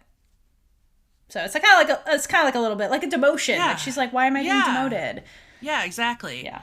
So I don't know. I feel like we don't get to see her that way very often prior to this. No, Anacostia is rarely vulnerable on screen. It's mostly like she's playing the drill sergeant, the stoic, non-emotional one. So yeah, this is clearly something personal to her, not just because she's being taken out of her intelligence role but, like, it's Alder doing it. It's like my mom doing it. Something that means a lot to her. So it's hard. It's a hard position for her to be in. So I think Anacostia is genuinely conflicted by this situation. Yep. Absolutely. So, leaving conflicted Anacostia, we go visit Quinn, who is Willa's best friend back in the day. So, Tally asks Raylla, like, if you don't want to talk about your mom, why are we going to talk to Quinn about your mom? And she's like, no, you don't get it, Tally. I don't want to talk to my dad about my mom. There's a key there.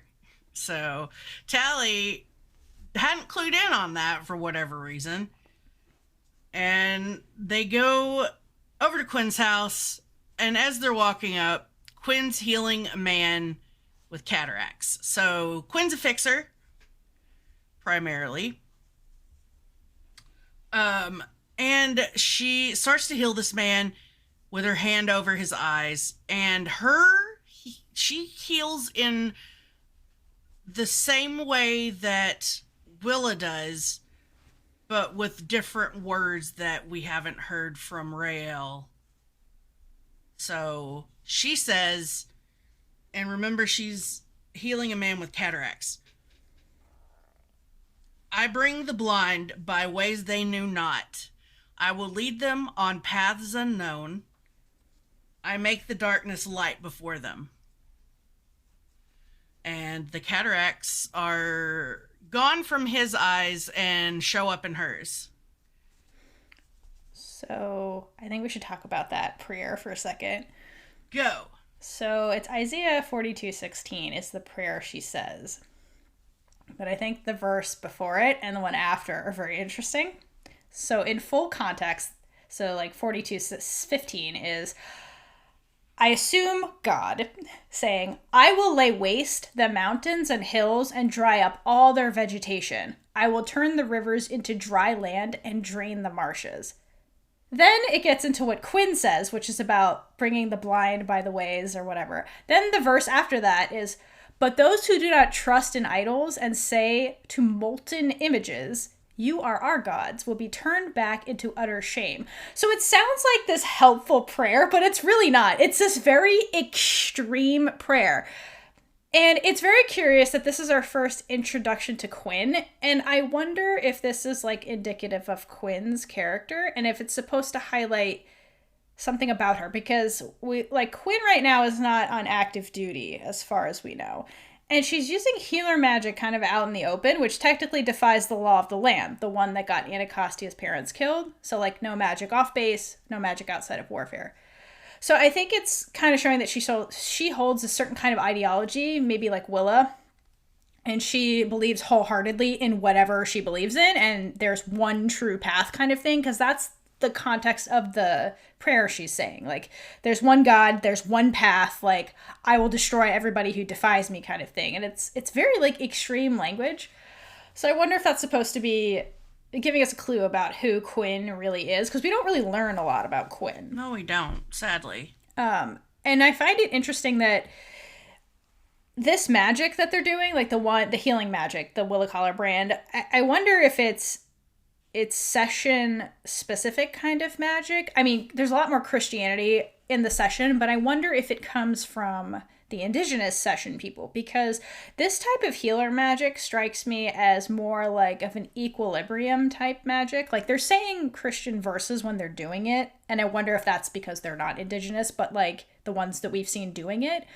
But the magic itself seems to have some kind of equilibrium. It's like, I'm going to heal you a little bit, but I take on some of the ailment. So it's a balanced magic versus the fixer magic Isadora taught everybody, which the fixer doesn't take on an ailment. It's more like, I'm fixing you, and there's like no consequence to the magic. It's just, I'm doing this and walking away.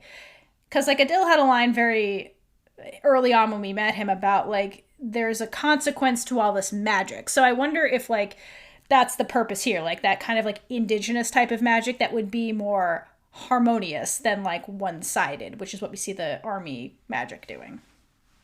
That leads me to question, is there a consequence out there in the world somewhere for the army fixer magic? There has to be for all the crap they're doing. I mean, Adil mentions like floods and famines and like you're setting off nature in a way. So there has to be some kind of life and death imbalance that's being caused by the army style fixer magic, because that would be its opposite, right? Right. So I assume there is. Maybe we're not privy to it. Maybe that's the famine, like that Adil said. Like people got to die somehow, and nature has to balance that out. All this like good, quote unquote, good you're doing. Jeez, crazy town. But yeah, so that's our intro to Quinn. We need more information. Hopefully we'll get it next season. The man sits up. He can see again. He's happy. He pays Quinn. And and leaves. And Quinn realizes that Raylla is there before she can see her, obviously, because she's Quinn. And they go inside Quinn's house after she can see again. I mean, don't know how long that took, but whatever. They sit down, and Quinn has given them something that she's brewed up, some kind of tea, I imagine. But she tells Tally that it's an ancient Christo-pagan brew that gives you, like, powers and shit. And Tally's like, oh, really? Quinn's like, no, girl, calm down. It's seriously, I don't know that there's any more innocent being than Tally, but that made me giggle. This whole Tally outside of Fort Salem, I need more of it, and I'm happy we'll get more. But Quinn mentions Norilsk. That's where she came up with this brew, and how she and Willa ran from foxhole to foxhole, closing wounds, and mentions that Willa was a force. And Tally chimes in with, Raylla is just like her, but more. A goddess of destruction. Or is it creation? Either way, mushrooms have been summoned. Tally! What did she say? To be fair, she only said pop a collar. You have to be very specific with Tally. Raylla points out that they're not supposed to be talking about that. And takes her drink away. So is there something in this drink that's alcoholic, is my question. It's drunk Tally, tell the truth, you know. But I just want to say one thing about what they said. One thing about Norilsk. So Norilsk is in Russia. So she was saying that Quinn and Willa were stationed in Russia and probably working with Comrade Boris. I wonder if he had his egg. He had to have. He's got them all in his pockets. He probably opens his coat and there's just Fabergé eggs. They're just he's got them like these sewn in to his jacket. Well, that's a diversion. Anyway, so Ray takes Tally's drink away, and Quinn says that she isn't surprised that Raylla has gifts, because Willa always said, and she doesn't finish the sentence really, but we take it to mean Willa always said that Raylla had more power than, she knew about. And we're back to this whole Raylla is more powerful, that you're more powerful than you know stuff, which has been said to her since the beginning of her life, apparently. And how did they know? What's going on? What is this whole... Because as far as we know currently, Raylla is more powerful because of the mycelium, which was not be a gift that was given to her from the beginning. So hopefully someday we'll get an explanation on why everybody thinks Raylla is more powerful than she seems to be or thinks she is. So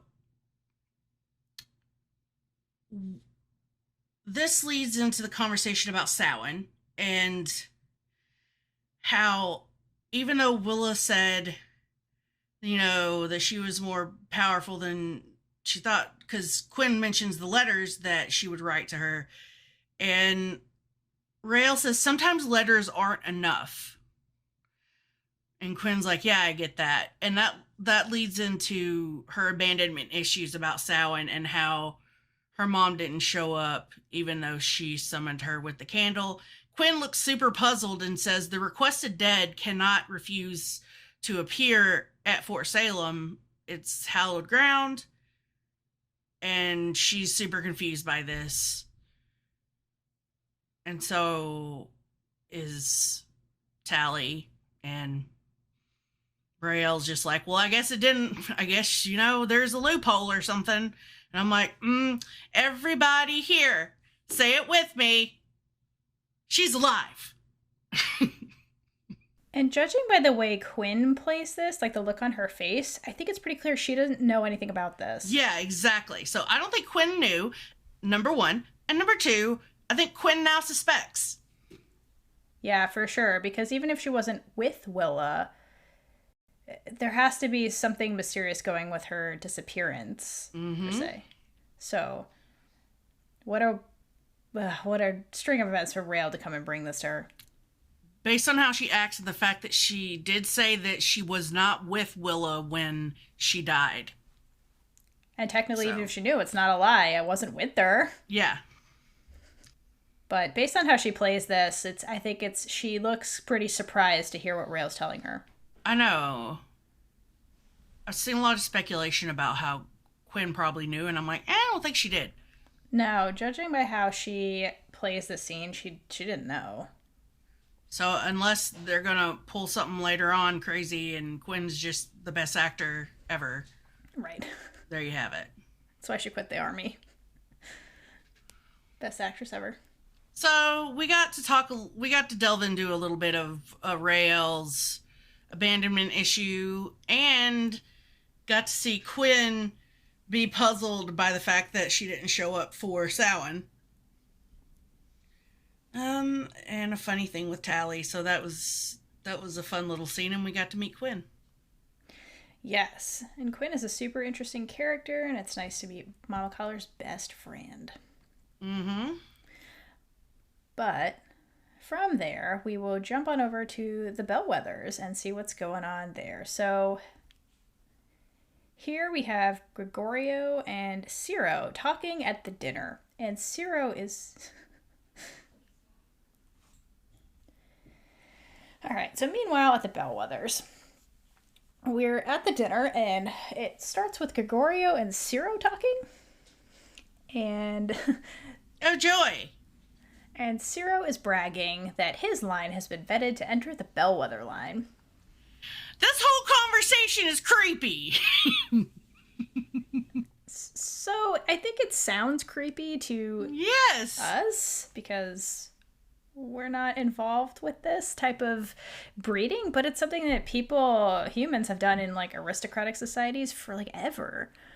So Ciro's really bragging here that his line, so his family, has been vetted to enter the Bellwether line. So it hints that this is this very rigorous process for handfasting with a Bellwether. So not just any soldier is up for this, they have to go through some process. And we get glimpses into how that process works at this dinner with how the dads interrogate Adil the entire time.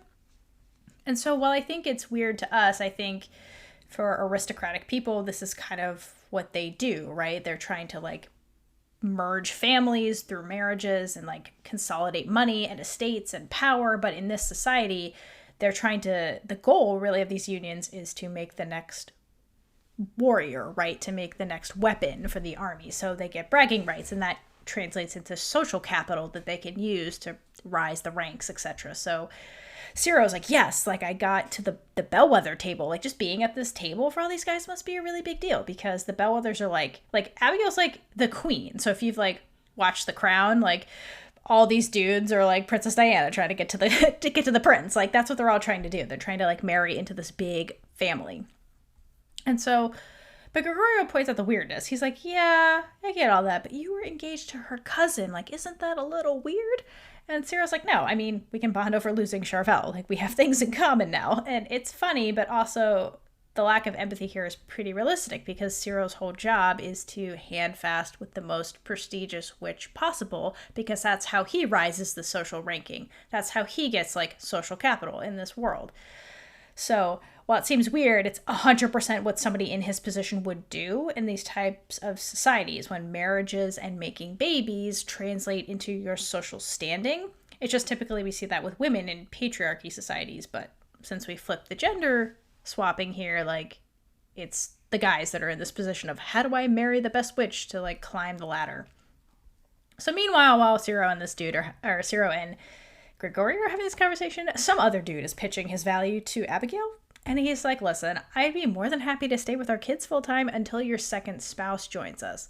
So this is where I was thinking like, well, spouses sounds more permanent than like the 5-year contract thing. So I assume in the aristocratic society, like the high, which is what the high Atlantic culture is, if you're in that prestigious circle, the marriages, quote unquote, are more permanent, which is perhaps why Abigail's 3 dads, 18 years later, are still like spouses to Petra. They're still living in her house. Like, it doesn't seem like, it seems like the 5-year contract would be over, but they're still hanging around. So there must be some kind of social clause for this group of people, the High Atlantics, where the marriages are more permanent and more of like, we'll run the estate for you, and etc. Like, their role is more so than just making babies. They have more of a function in society.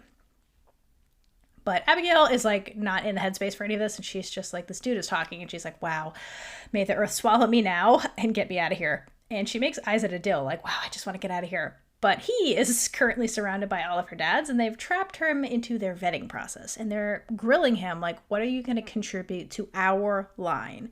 So I thought the language here was really interesting, because they're not saying like contribute to Abigail. They're talking about our line, the Bellwether line. Like, they're part of it. And so this is where I was also thinking like that link is a bit more permanent with the High Atlantic marriages. And so Adil is like trying to shut all this down. He's like, I'm not here to propose. I have no home. I'm homeless. I'm trying to crash here. And the dads are like, yeah, sure, whatever. But whatever you're bringing to the Bellwethers better be unique, because Abigail already has amazing weather work. And Adil's a little confused. Like, what? Like, you're talking about physical traits? That's super weird. And the dads explain that they're assessing the dudes for their physical traits, their temperament, their intellect, and their family standing. So it's like all of this stuff that they have to vet as part of like the dude vetting process to gauge what kind of soldier they're going to bring with Abigail, or make with Abigail rather. And Adele's like, this sounds like breeding horses. And Dad's like, mares, we're breeding mares. That's what we're doing. Isn't it obvious? Like, this is all pedigree, like all the stuff we're doing. And Adele's like, okay, that's weird. But then he's like looking at the dads, trying to do some quick maths, and he's like, so all 3 of you with Abigail's mom, like, how did it's not mathing, how did that work? And the dads explained that, like, well, they made Abigail by each contributing the best of them. So that's part of the male witch function, is they learn how to pass on the best trait to make the witch. So they had to like consciously do whatever this is. And Adele's like, but at the same time, this is so confusing. And the dads are laughing like, you know, whatever General Petra wants. And her misandry and her big witch energy is just aspirational and admirable, ma'am. We love you. And at that line, as if she knew, the helicopter, you hear the helicopter overhead because Petra has arrived. But the dads keep going because they hear the helicopter, they know who that is, and they're like, we're running out of time to grill Adil. And they're like, listen, but what would you bring to this very hypothetical union? Because the dads aren't dumb. They can see that Adil is actually a viable suitor. They know about the earthquakes in Fort Salem. They're not stupid. Like, they get all this. They know Abigail well enough, too, to know that she's stubborn like Petra, and if she wants him, she's going to get him. She's going to do what she wants. So they're handling this whole Adil thing very delicately, but also seriously. Like, he's now part of this process, whether he wants to be or not. And after they pose this question to Adil, he looks at Abigail and he's like, well, I honestly wasn't planning on an official anything with Abigail. Because I think partially for him, like, establishing anything permanent was never an option. Like, he's in this position where his people are just trying to survive from day to day. They're being hunted. And so I don't think marriage was really an option for him, and especially not to Abigail. He must have his own cultural stuff from the terrain when it comes to marriages. So I think this is really the first time this is presented as potentially an option for him. And you can kind of see him thinking like, I guess, what if that was an option? And, you know, the world of witches is changing, and so maybe this could be an option for him and Abigail. So I think that plants the seed here. But before I can go any further, Petra and her big witch energy enter the room, and she greets everyone. And she's like, I'm so sorry for being tardy. The world waits for no woman. So thank you, Petra. It doesn't. And then she sees Adil, and her smile completely vanishes. Like, oh my God, her face when she sees Adil. Oh, it kills me. That smile is like, takes a freaking leap off a cliff. Oh, Petra's like, oh, what are you doing? Like, the fuck is this guy doing here? And she looks at Abigail like, Abigail, dear daughter of mine, is there something we need to talk about? Why is he here? But before Abigail can get grilled by her mother, like, the woman with the biggest witch energy waltzes into the room, and all stand for matriarch Minerva. And matriarch Minerva scolds Petty. I love that nickname, Petty. Pet name Petty. From dropping her helicopter on the nice lawn. Because she's like, bitch, you don't own this place. I do. That was my lawn. Do not drop your helicopter on my lawn. That's fucked up. And she slowly takes her time, like, walking to the opposite end of the room. HBIC. And everybody in the room rises and is quiet and very still while she's doing this because she's the one in charge. And she sits down, and then everyone else sits down because she's the one with all the power. And I'd like to point out what I thought was really interesting. Everybody in this room, from, like, the butlers to the military people, are all in uniforms. But Minerva is the only person in this room who's not wearing a uniform, which I thought was really interesting. Mm-hmm. She's just in her fancy casual clothes, which is pretty cool. Oh, boy. Minerva. I feel like she's going to appear now that I said her name 3 times. Yeah, well, you know, what can you do? So, let's go over to Scylla and Willa. So, Scylla has a stuffed parrot that she hands off to Willa, who goes to sit with Tiffany, who's laying in a bed. She gives Tiffany the bird, and you can tell that not in the way that she flips her off. She gives Tiffany the parrot, the stuffed one. And you can tell that Tiffany's been crying, so I assume they've informed her about her parents' horrible demise at the hands of the Camarilla. Probably not in detail, obviously. But Willa starts to ask her about where Shane took her. Tiffany at first says that she can't remember, and then Willa continues to kind of coax it out of her until she starts to get there, because she's like, so what did it sound like, etc., etc. And then Willa links with her once she has the memory going, and she can see everything in Tiffany's memory. So she sees girls in cages, and Tiffany says it smelled funny like dog food. And she says this twice. So it's a vet's office is what we get out of this. After they get that conclusion, Willa unlinks from her and tells Tiffany that she's proud of her, and then goes to tell Scylla, who, upon hearing this news about girls in cages, is extremely distressed again. This is the episode of bad news for the Spree ladies. And that's the end of that part of the end of that little scene is Scylla's distressed face. And we go to Raylla, who's giving a toast at Quinn's in mother tongue, which Quinn thinks is super fancy war college stuff, and we know it's not the war college part, because let's be honest, if it was up to the mother tongue class, Raylla would not have learned mother tongue. I mean, I just don't see her absorbing much of that. It's also a good hint that, like, Willa also didn't speak the language, but, like, she didn't go to war college, because Quinn's like, ooh, fancy war college. So. Yep. Pointing out again that Willa, the other callers, never went to war college. Yeah, and Willa was this big force. Like, she didn't even need it. She was a stellar soldier without it. So maybe the callers are a lot more powerful than we really realize, you know? Yeah, and they're just being discounted because of their healers. Position within the hierarchy, and their healers. Well, I think healers are low on the totem pole. Oh, for sure. For sure. But she's also, like, then she outcrossed and, like, got even lower, you know? Which is dumb, because healers save your ass. They sure do. That may be me being bitter because of... It's just the way it goes. Medical professionals. But, so in mother tongue, part of what she says is, to my mother, wherever she is, above or below. There you have it. That's the toast. Is she in heaven? Is she in hell? Is she alive? Is she dead? Questions. And then that's when she asks if Quinn was there the day Willa died. And she wasn't. And Quinn says something very interesting. There were a lot of mines. Tally asks what kind. They were weaponized pushing mines in bottles. Mm-hmm. Who uses weaponized pushing mines in bottles? The spree. Nicta. Alder using Nicta. Alder sucked in that situation.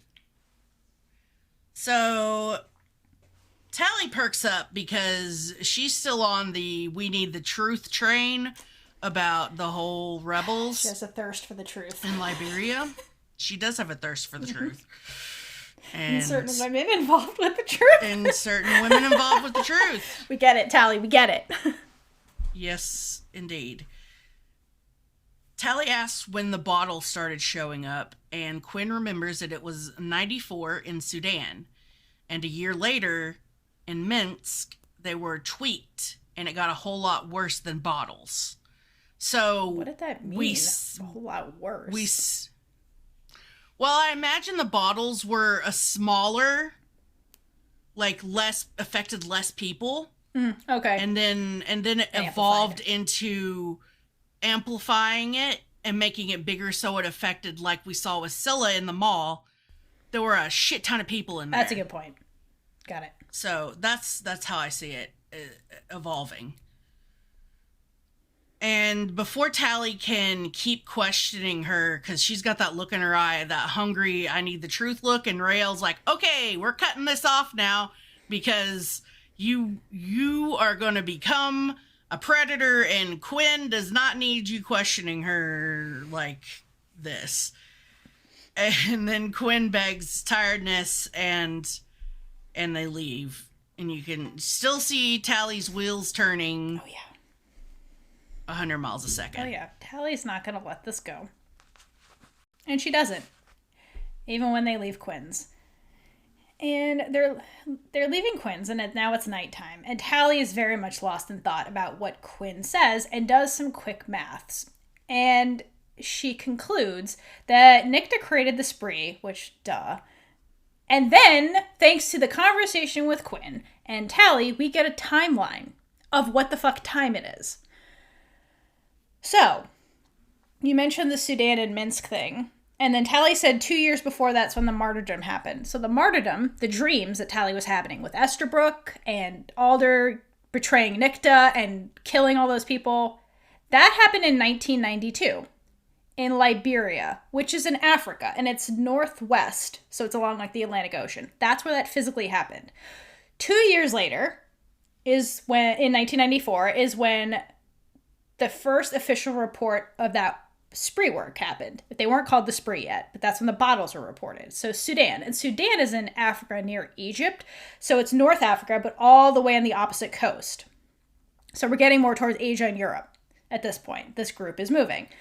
A year later, in Minsk, during Belarus partition, that's in Eastern Europe. So this group is now spreading over the course of like 3 years now. Then 2 years after that, in 1997, is when we get the first confirmation of a spree attack. So the spree was officially created in 1997. Elliot said the spree, in comparison to present time, happened like 25, 30 years later. So this time period is 2017. So that's what time it is in the present day. Thank you for this conversation. We now know what time it is. Yes. Okay. So, thank you guys. That was super helpful. We now know it's like 2017 in this story. And that was the main conclusion of that. Yeah, so they're like, great, Nicta created the spree 20, 30 years ago. Cool. And what's amazing is the way it like spread. So I assume this Liberia became the Forever Front in 1992. And I assume what happened was those people, if you think about why they were being martyred, it's because they didn't want to be conscripted. So I assume the armies of all these countries were just trying to gather witches and just conscript them into their national armies. And this group was like, no, we're not doing that. So Alder was like, you're not going to conscript? Cool. I'm just going to use this off-canon work and just off all of you because fuck that. I'm Alder. Nicta saw the injustice and was like, this is ridiculous.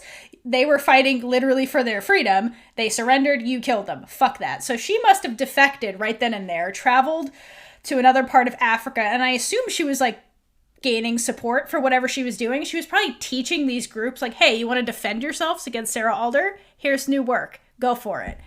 And so you can see that she kind of like went across that whole continent into Europe and then into like, yeah, I guess into Europe and like spread the spree. And that's probably how this group got so global, because it really started in Africa and then it like spread into Europe and then got back to America. It's into the present day. So it's kind of cool the way that happened, and these little conversations kind of give you that history glimpse.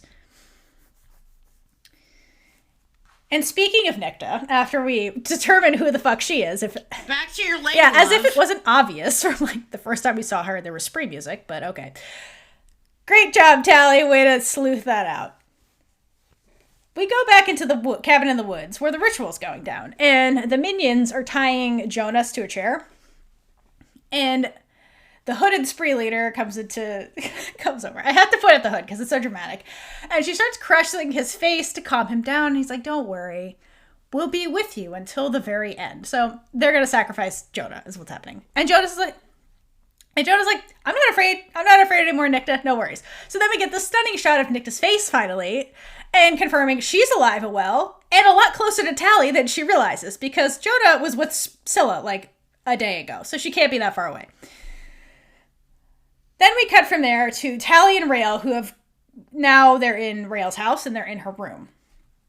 And Raylla is looking through the photo album with Mama Collar, the one she was going through on conscription day. So she's in her Mama Collar feels, which obviously that's been Raylla since the pilot. And Tally comes back because she was trying to call Abigail, but the butler on the phone said she was busy, and we know why. She's stuck at the meat market right now, so she can't talk to them. So Tally sighs and go back to her obsession about Nicta and Alder, and she's like, well, do you think Alder knew about Nicta the whole time? And Raylla takes the brains out and is like, listen, if you figured it out, I'm sure she did too. Like, she was there.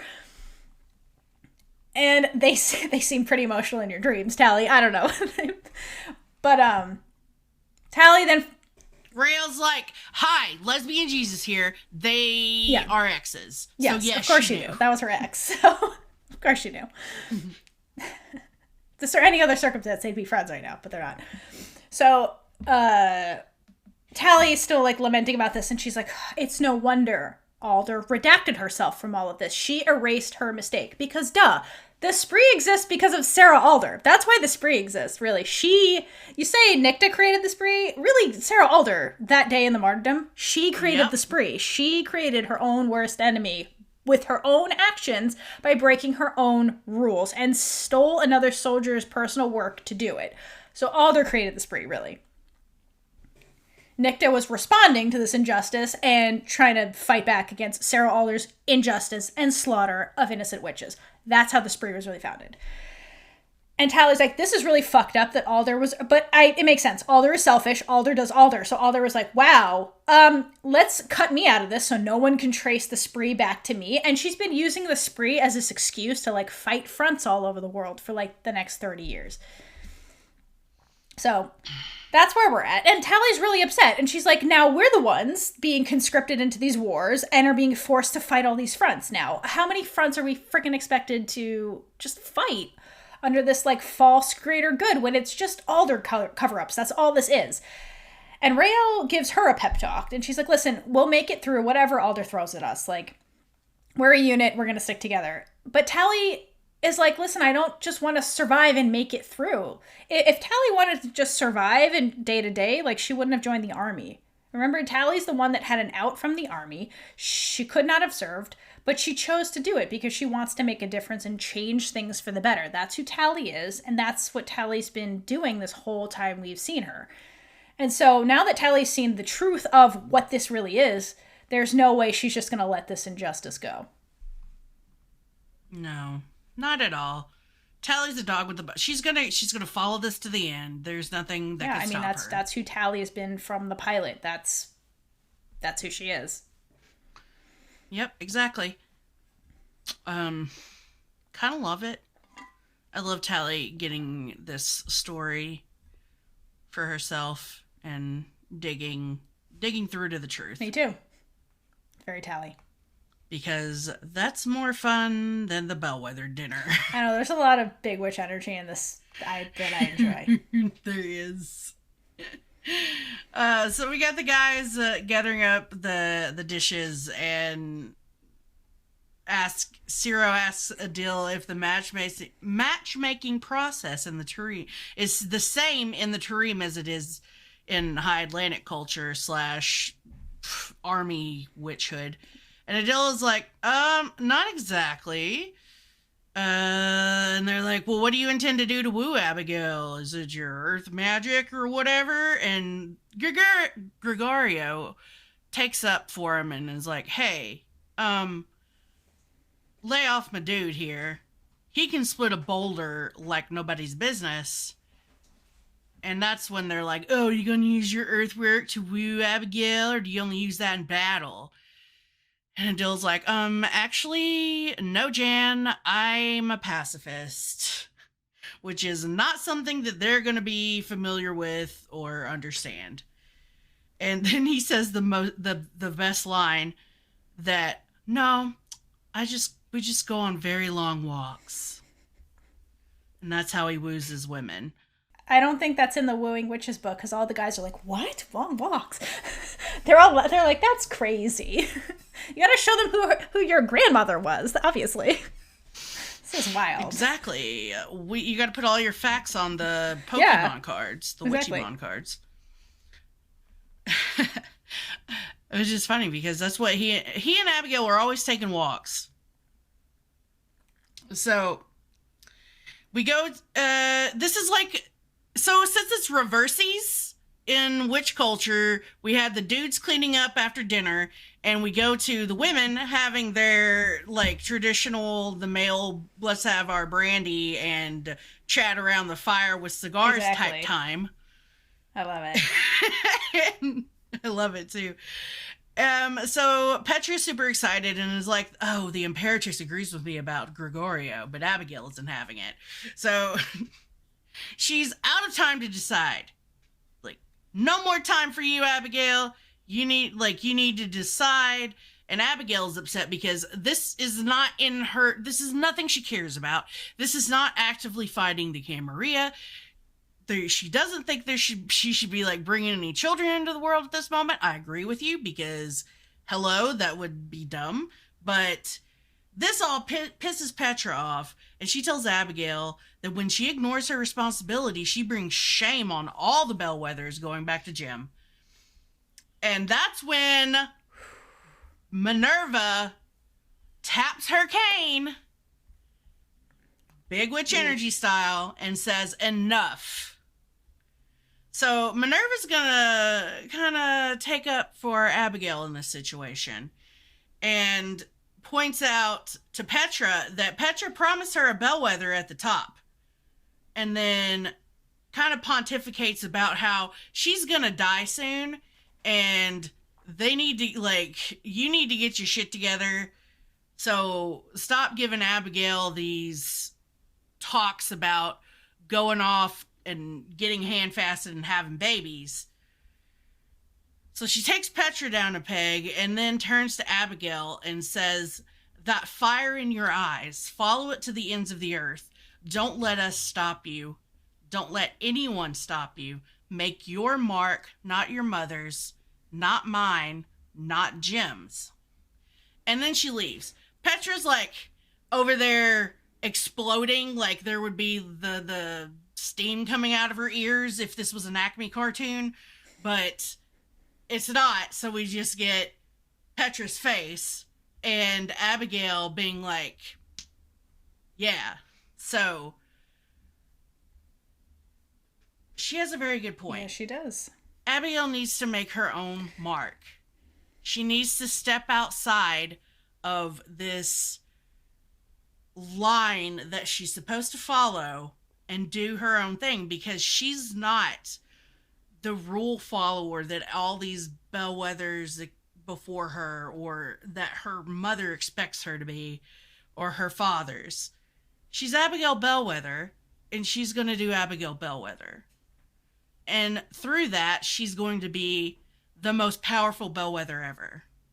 Yeah, and as Ashley puts it in After the Storm. And I think it's interesting that it's coming from Minerva, the matriarch, because like a lot of the dialogue we get from the bellwethers, from Petra, from Charvel, it's very much about playing the bellwether playbook. But what's interesting is that the big revered bellwether is Jem, and Jem wasn't playing a playbook, and Jem was being Jem. Like, she's never like bellwether. It's just like Jem. They call her Jem, not like bellwether. Mm-hmm. Like, so like Abigail really is the next Jem, because she's trying to be her own person, not this like entity that's going along, not just another cog in the machine. She's like, I'm gonna be me. And I like that the grandmother is the one that kind of recognizes that and is like, go be you, go make your own name, you know? It's interesting. Look, we've seen it since season 1, where Abigail's like, no, I want to make my own mark. I don't want to just ride on my name. And I think Minerva, her referencing her own death, I think she's at the point in her life where she sees things more clearly than Petra can at this point, because she's still mired down in all of the ceremony and the regalia and what she's supposed to do, which, if you think about it, came from Minerva. So I just think that Minerva's evolved to the point where she can kind of see more wisely what needs to happen with her family, and realizes that it's not about making an automaton bellwether. It's about being you and making your own mark. So that's what we're getting from Minerva. Yeah, and I think it also was interesting in the dialogue is that this doesn't get heated until Jem's name comes up, because I think they're all living in Jem's shadow, all of them. Yep. So.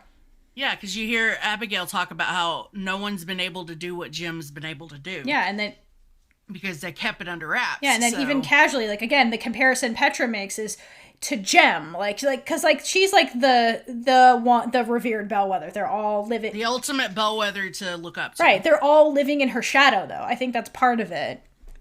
And Minerva's like, hey, didn't you promise me you're going to make me the next great bellwether? Like, if she's going to be great, let her go be great on her own, like Jem did. If we're all comparing ourselves to Jem, go be better than Jem, kind of thing. So, yeah. Mm-hmm. That's why the matriarch rules. It's a great scene. So after that all goes down, poor Abigail has a hell of a day. She does. She and Adil creep into the bellwether cemetery grove of the sycamore trees. And so I wanted to point out, I thought that was interesting that it was the sycamore tree in particular that they plant over the graves. And so it's interesting because sycamore trees have appeared in both religious texts and other forms of literature. And since like ancient history, there's been images of sycamore trees depicted in many forms. And usually it means like a symbol of strength, protection, clarity.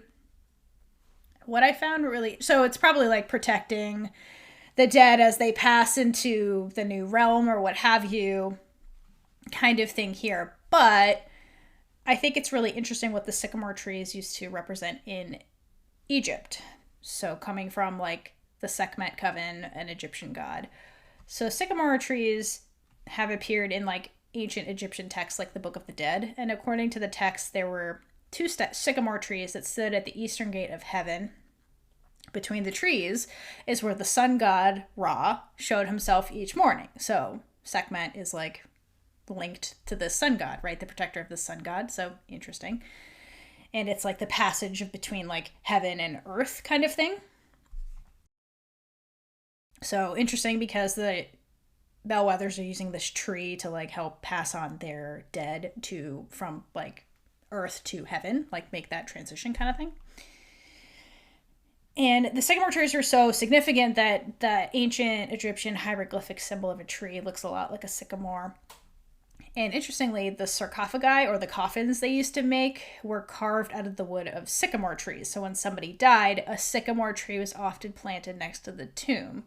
So it seems like that was a symbol of protection for people crossing the afterlife in the Egyptians. So I think this custom and the sycamore tree in particular came from this Egyptian practice. And I found that interesting given Abigail's part of an Egyptian coven. Mm-hmm. So there's all that lore that I think is fascinating.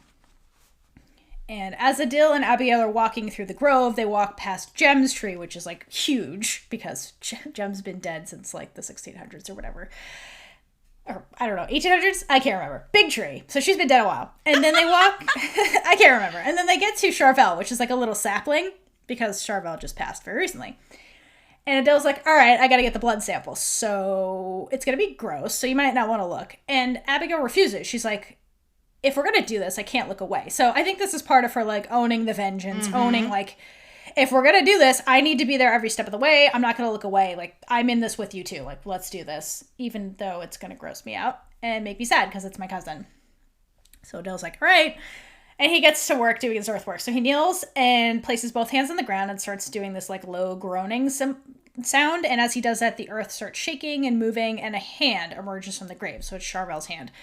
And entwined on like the wrist is a bunch of roots. And he cuts the root coiled around her wrist and it starts dripping blood, which is very interesting. And he collects it into this tube. So that's why I think this is like a transition thing, using the symbolic type of tree. But the tree is taking the life from Charvel and kind of like converting her into the next form of life kind of thing. And so he gets the blood from the tree root, not from the body. And after he gets enough sample, he repeats the work and like the tree roots and the wrist and the arm all go back underground. And Abigail looks really emotional watching this, but she, to her credit, doesn't look away. She owns reality and looks.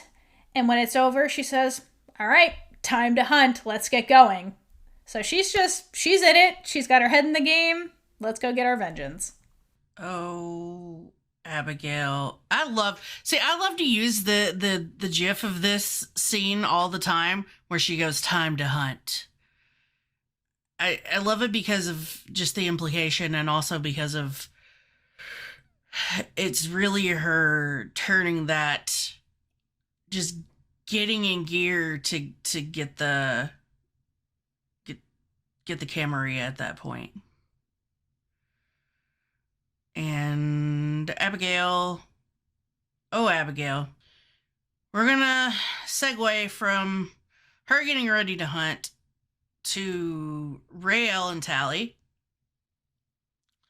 and the beautiful song that Tally gets Raylla to sing.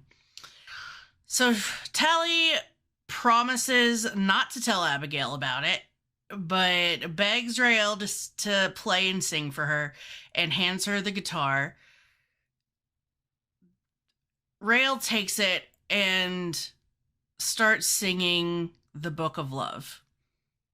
Papa Collar from the other room hears this and comes closer, and he and Tally kind of look at one another, and then as Raylla finishes playing, Tally's crying, like she has tears on her face, and she realizes that this is the perfect time for her to make herself scarce so Papa Collar and Raylla can have their chat. So she takes a walk, and Pop Collar comes in and tells Raylla that he misses the songs that Raylla would play with her mom, and that it's funny because they liked different songs. Willa liked happy songs, and Raylla liked sad songs. So there's that little tidbit and difference with I wonder why that is. Is Willa more of a keep on keeping on kind of person, and Raylla likes to kind of wallow? I guess. I think they're trying to highlight the fact that, like, there's been a lot of comparisons to Willa and Raylla throughout the whole show, even though we've never seen them interact. Mm-hmm.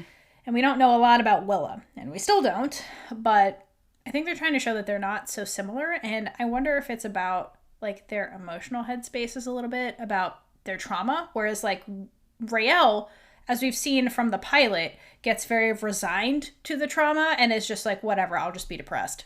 So, like, she was drawn to sad songs, whereas, like, Willa is the one who's like, no, this can be better. Like, we can do better. Like, she's the one that forces optimism. Exactly. In adversary to the trauma. So, because that's, like, how you get Willa in the spree, right? Right. So Willa's I think that's like, what that's highlighting. Keep on keeping on. We're gonna go make things better. And Raylla's like, all right, I'm just here, and I'm gonna wallow in my feels. But it's interesting because then that ended up ironically being something that divided them, was their headspaces, and because of that they didn't sing songs together as much as they could have, because they couldn't pick a song to play. Exactly. So I think it's a little foreshadowy and like indicative of their relationship too. Oh, absolutely. I agree. 100%. Okay, so we did the song, and they go back to talking. So Papa Collar's trying to get her to talk about what's bothering her, and she's like, "No, don't want to. I'm good." And he's like, "No, tell me the truth." So Mom's letter before China said she will always be close, but so she didn't show up for Samhain, and that's screwed with Raylla's head. And the last day Willa was with them, Papa Collar went to work, and Raylla fought with Willa because she'd been leaving the house at night all week. And when she asked Willa about it, Willa denied it, and that made Raylla mad. And she called her out and called her a liar, and said, if you keep secrets from me, you don't really love me. Which, go back to Scylla keeping secrets from her. This is a thing. So, whatever. And then the next day, Willa was gone. And she thinks that, she's like, what if the moment she died, those words were ringing in her ears? So she's having guilt over fighting with her mom right before she left and supposedly died. And Papa Collar tells her to come here, and puts his hands on her shoulders, looks at her and says, Raylla Collar, you're the toughest girl on this green earth. And it was your mother that made you that way. And there ain't a thing you can do to break your bond with her. So if you can't feel her by your side, that just means she hasn't gotten there yet.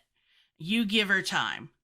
And now this goes back to your theory about Papa Collar knowing something. Yeah, watch him in this scene. The whole time, so before we even get to him talking to Raylla, when she's telling him this story, he doesn't look surprised by the story she's telling him until she calls Willa a liar. Then he, like, makes a face. I think he knew too much. And she gives the line that you said, like, if she kept secrets from me, then she didn't really love me. And Papa, he looks like he's about to he's like trying to figure out how to explain this to her. But he ultimately doesn't. He doesn't answer any of the stuff she basically talked about. And he just hugs her and is like, give your mom time. Go back and watch Papa Collar during this. He knows too much. Like, he just does. Like, it does, like, he doesn't react to any of this. Like, the way Quinn reacted when she was talking to Raylla about Willa, and Cole's like, that's weird. Like, and, like, Quinn was trying to put the math together, but Papa Collar stays really quiet and doesn't react to any of this. He's like, uh-huh. He plays this more like, he's like, how do I explain this to my daughter? Versus like, wow, this is brand new information. And so watching that again made me completely go with you on that theory. I think he knew too much. Like, just, he's a good actor. Like, he's trying to show you stuff in these scenes. Like, his reaction and Quinn's reactions are two different reactions to, like, a similar story. I completely and utterly am with you there.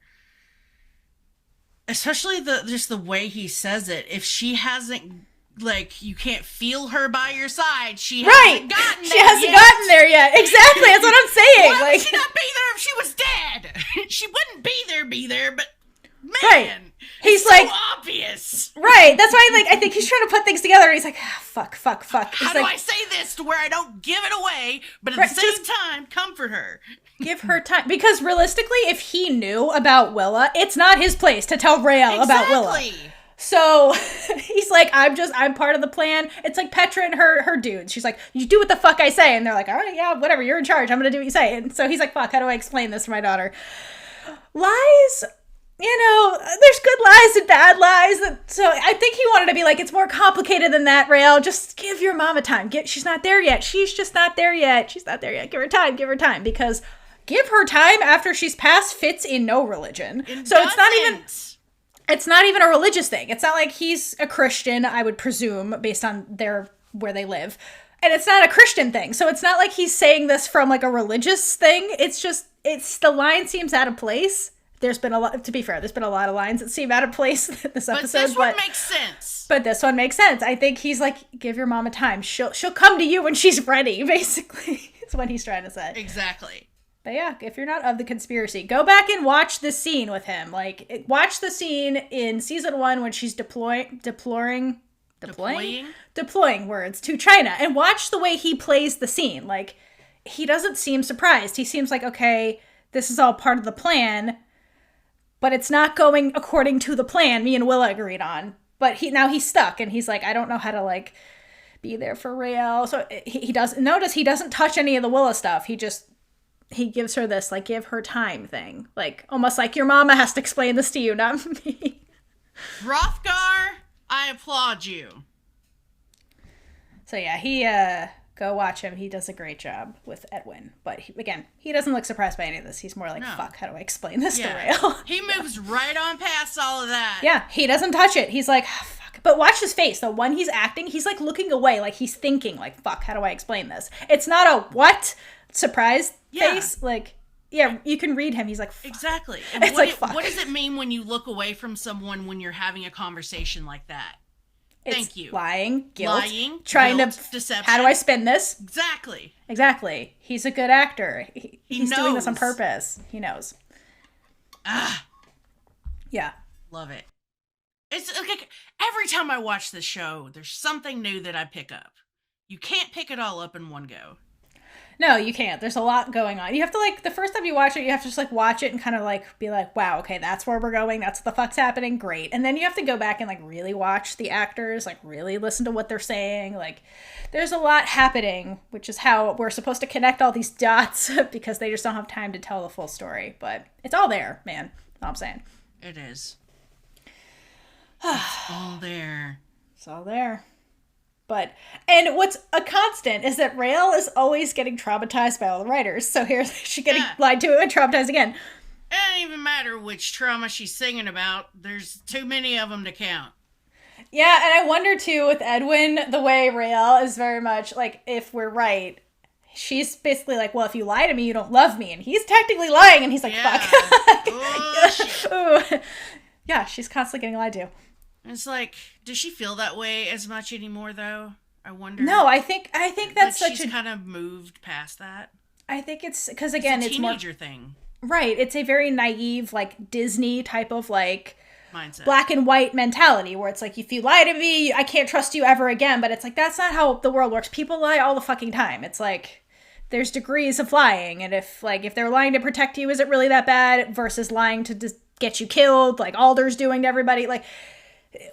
You have to, like, look at the lie for what it is. It's not just, like, this hard, you lie to me, we're done. So, yeah, I think that's part of, like, to your point, Raylla's evolution, because, you know, as she progresses, she has to learn how to deal with lying, because that's part of life. And it's like, well, people that love me lie to me all the time. I have to either just have nobody or deal with this. So I think she's on the, let me deal with this kind of trajectory. Yeah. So she's becoming an adult. That's all it is. Being an adult, adulting, if you will. Emotionally adulting. Emotionally adulting. That's what's happening to Raylla. Mm-hmm.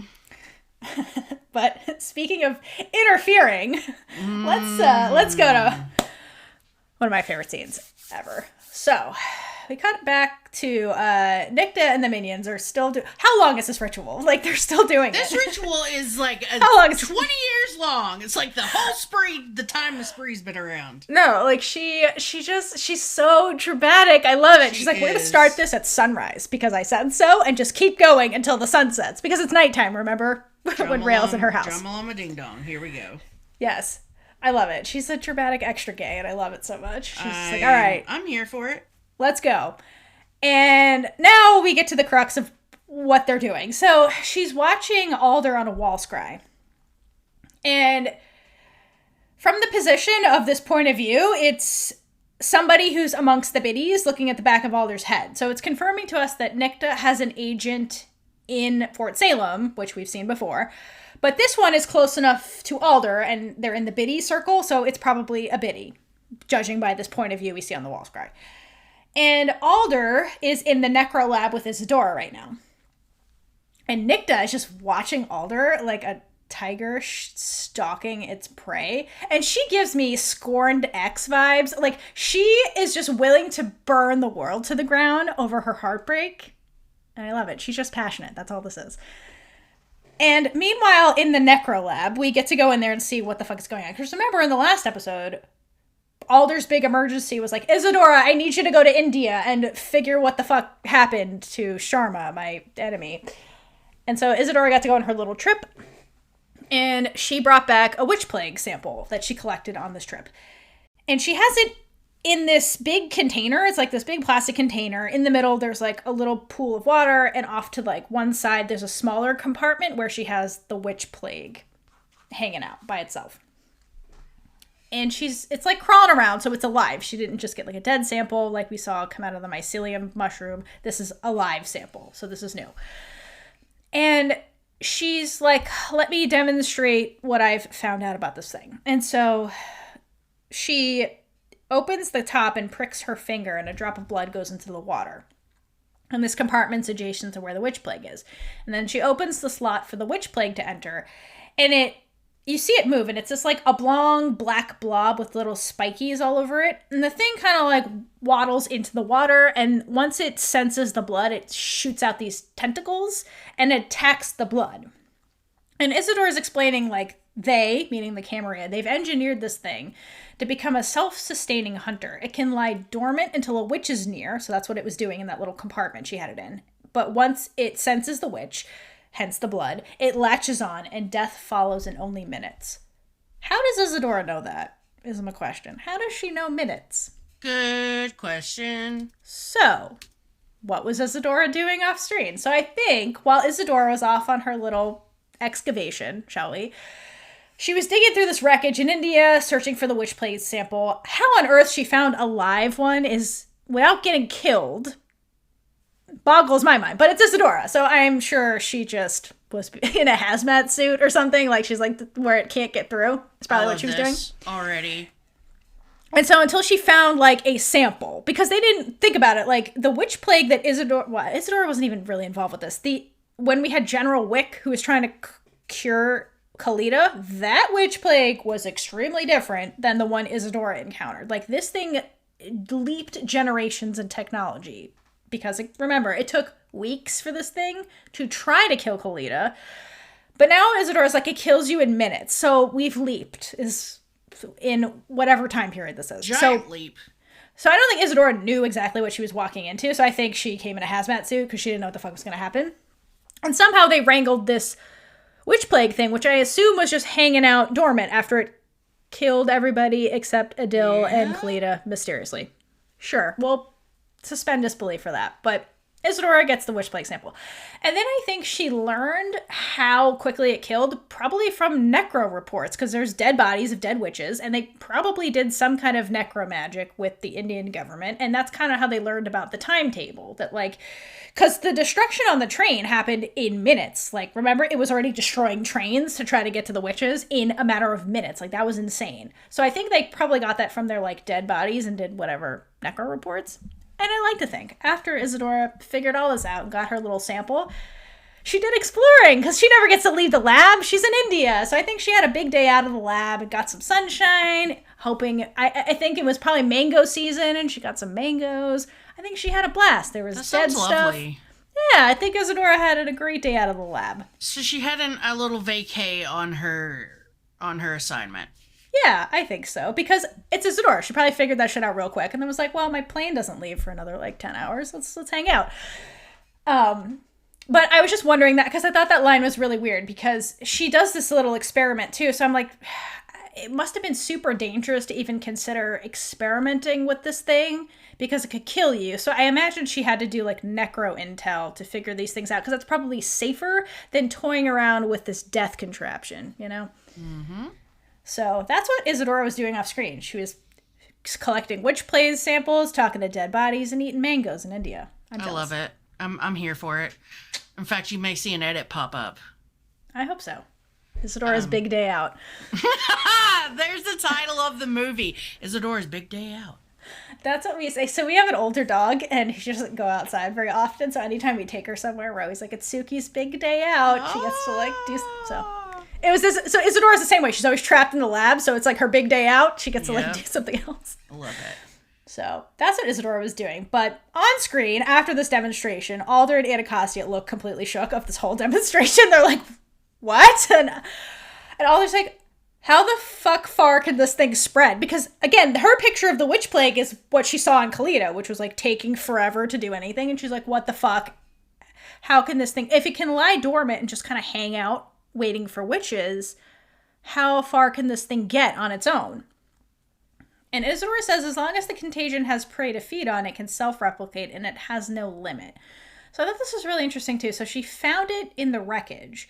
And I have to imagine, like, it was hanging out there when there was no witches. So if there's no witches, it can't go anywhere. It needs things to eat, meaning witches, to sustain itself so that it can replicate and keep going. And so in a period where there's nothing to feed on, it's just going to hang out. So types of bacteria do this. They form, like, spores, basically, where they can, like, slow their metabolism down enough to where it's technically kind of alive, but it encapsulates itself in this barrier until conditions are right, like it gets rain or whatever it needs to feed on, and then it can sprout a lot and come alive. I think that's kind of what they've engineered this thing to do. So that's how they found it in this wreckage, because the way Isadora explains it, like, if there's a food source, it can keep replicating. It makes it seem like it needs witches to stay alive. But if they found it dormant, that means that it can hang out when there's no witches and spring to life when there are witches. So I wonder, too, if they just planted this thing on the train and we're just like humans, and we're just like, when it finds witches, it's just going to spring to life and kill everybody, versus like a human was sacrificed on the train, which is what I originally thought in India. So they can just kind of plant this stuff and just be like, when witches come, why aren't they doing that? I don't understand. Like, why don't they just like biohazard warfare and just like put it in the water source and be like, when it finds witches, it's just going to kill them and just take care of it that way. The camera ray doesn't have to lift a finger. Good question. I don't know why they're not doing that. Maybe they don't have enough of this thing yet, but that's what I would do. Like, if you're going to be smart about this, just like drop it places and it'll just start killing witches. What are the witches going to do? They're fucked. Die. That's what they're going to do. Right. And if the public is against witches, they're not going to care. They're going to be like, good, God is ridding us of the witches. Mm-hmm. So they're going to see it as a good thing. So I don't know why we haven't gotten there yet. Maybe we will go there eventually. Perhaps. That's biowarfare. Yeah. Like you said, maybe they don't have enough of it yet. I don't know. They seem to be replicating this thing really quickly. So who knows? Right. But that's where we're at. So it's not looking good for the witches. And Anacastia's like, wow, this is the worst ever. How do we stop this thing? Because it seems impossible. And nobody knows, including Isadora. Yet, Alder says, nobody knows yet. But Isadora, this is now your top priority. So, okay, of course it is. Because this is Alder giving an impossible task to Isadora yet again. Like, just like, go forth and perform a miracle, Isadora. If anyone can fix this, it's you. So that's all happening. Like, this horror demonstration of the witch plague is happening. It seems horrible, but Isadora's going to try and fix it. And meanwhile, in the cabin, Nycta gives her metal offering to the cauldron. So I guess this completes the ritual, because she's the most invested in whatever the fuck they're doing, and her metal is going to be the most potent. And she gives her army medallion. So this is why I think not only the inscription with Jonas's watch, I think this is why this had to be a sentimental offering, Because I find it odd that Nicta, who hates the army, kept this medal for all these years. Like, it's been since 1992. She kept the medal for over 20, 30 years. So I think she chose this item because it is something that meant something to her. Like, this was her villain origin story, right? It was like being the sergeant in that battle. And I think also because she has an emotional tie to Alder, as we saw them interact before the spree business. And so I think she picked it because it means something to her. It's metal, and it's a link to Alder, who's the target. Right. And so she puts it into the molten metal, and the minions are harmonizing. And Nicta takes the container of the molten metal and pours it down Jonas's throat. But she says thank you first, because she's not all bad. She's like, thank you. Thank you. Here's a drinky drink for you. Yeah, we're doing this for the greater good, so... Jeez. Shut up. And then, when that's done, she looks back at the scry. And Alder is like, whew, it's getting hot here. Whew, is Nicta nearby? It's getting hot here. And she grabs her throat. And Nicta grins because it's working. She's like, yes. And Alder's throat starts burning and eroding, like I assume Jonas's is, because we don't see him. And all the grands fall down because the biddies are writhing, and all hell breaks loose in this lab. And Isadora and Anacostia run to Alder to try and help because there's an invisible enemy. Something's happening. What the fuck? And it just ends. And scene. Yes. Good job, Nicta. Yeah. So yay! Replicating Witch Plague and burning Alder. But we go from the craziness of that scene down to the Exarch walking up to the vet office, and you've got all these Camarilla goons standing around with their chest plates on, modulators, what have you. And the Exarch approaches the door, and they question him about, like, dude, what you doing? Like, why you here? And they're suspicious. Exarch tries to open the door. It's locked. And then one of them turns on their little chess piece, and Scylla's spree work disappears. So her face is revealed, and her iconic line, "Don't worry, I always come prepared," happens at this moment, and she looks up to Willa on the roof, who is out of the range of the chest plate modulators, and Willa shatters the glass street lights and directs the glass right at the guards. And then we go straight on back to Alder. I just want to say one thing about the wind strike Willa does.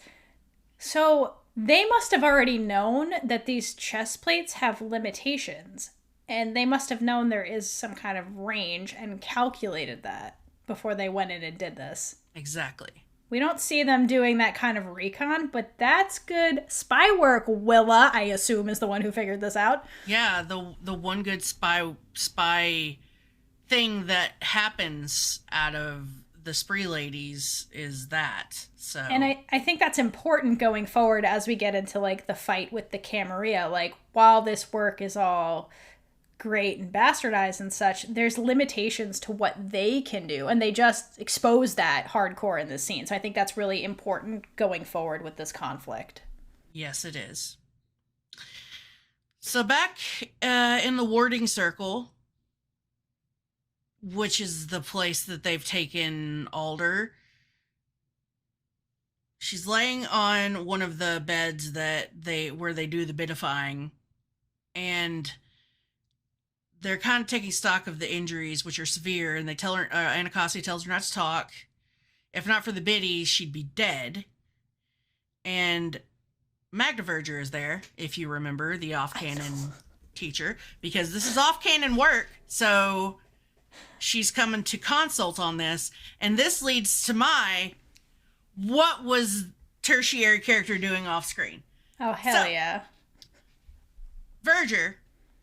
Major Verger has been, ever since Tally beat her little dollhouse, has been tweaking things and trying to find new ways to torture just so she can make Tally go through again. Yeah. Oh, when Tally gets back from break, right. Get in this house, bitch. Yeah. So what's going to happen is Tally's going to come back from break and Magda's going to have her kidnapped. Like they did like Isadora did, because she's taking notes from Isadora, and she's going to throw her in the dollhouse, which is not a dollhouse anymore because Magda has completely overhauled it.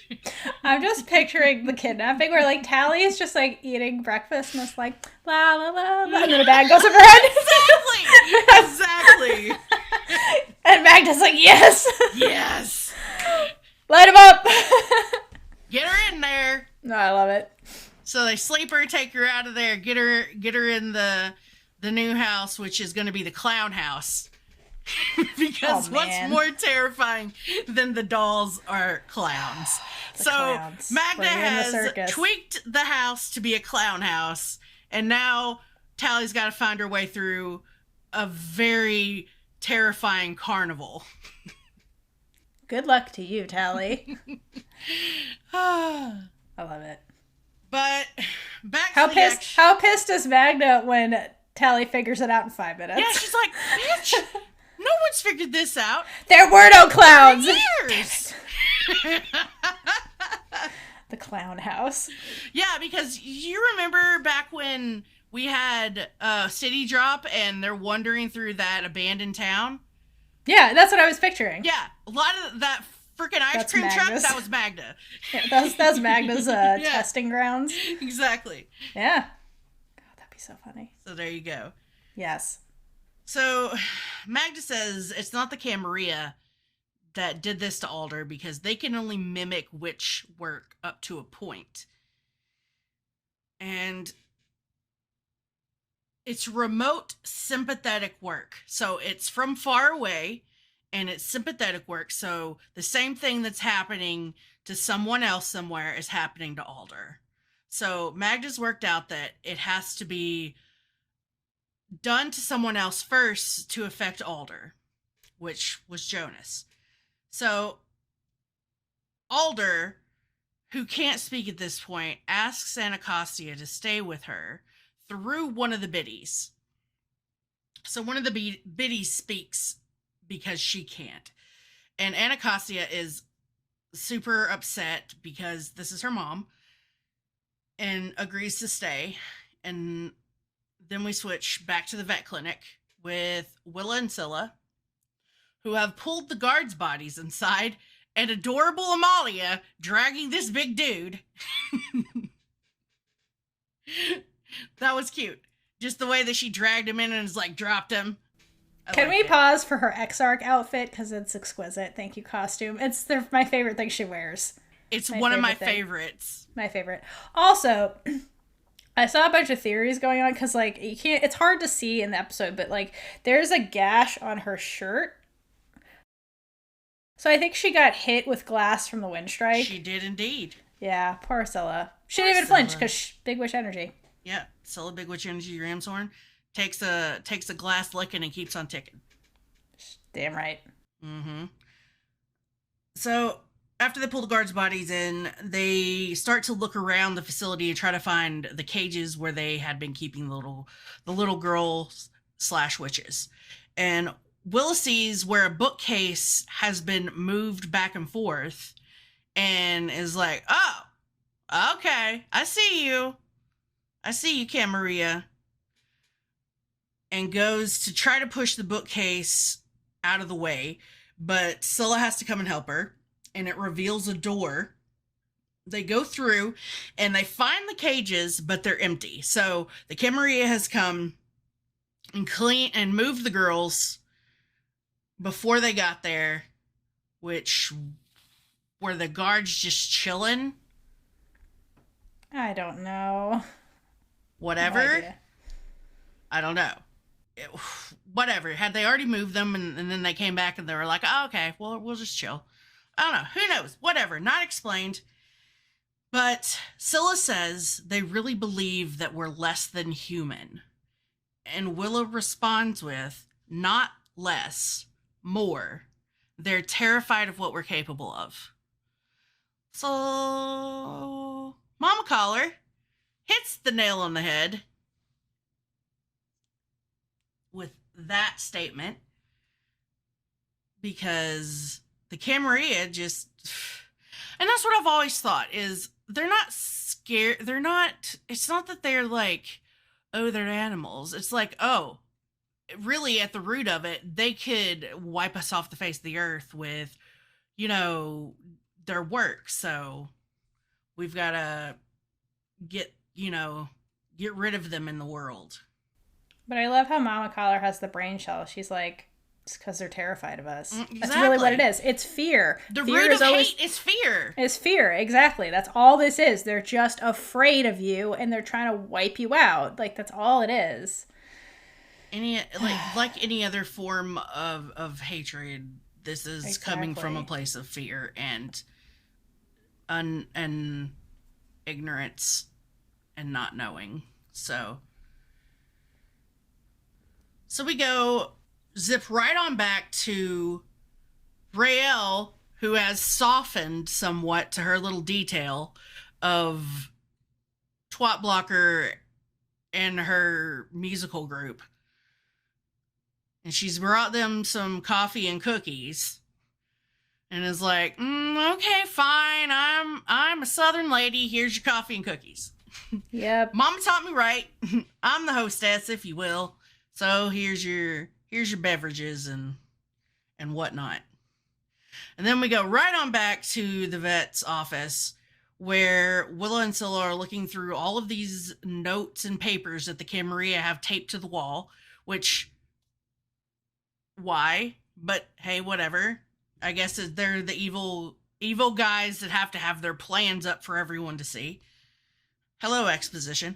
But, yes. So Scylla happens to find underneath one of these papers 2 pictures of Raylla, and written on the tape that's holding them to the wall, highest priority. And Scylla says, Goddess protect her, because now she knows that the Camarilla is after her future wife. Mm-hmm. We cannot have that. Nope. Scylla's not going to have that. So, back to the session. All the lights go out at the Collar House, including the street lights, and the witch detail pushes Raylla behind them, and Raylla drops the tray of beverages and cookies and tells them, you guys should be getting behind me, because I'm the powerful one. I'm the witch bomb. And so she's like, okay, in her Raylla fashion, I should be protecting everyone else because I'm the powerful one here, when they're sent to protect her or watch over her. But they ignore that and get into their fighting positions when they see or hear the Camarilla getting closer. And before they can do anything, all of the witches are hit with some kind of tranquilizer darts in the neck, which make them all pass out.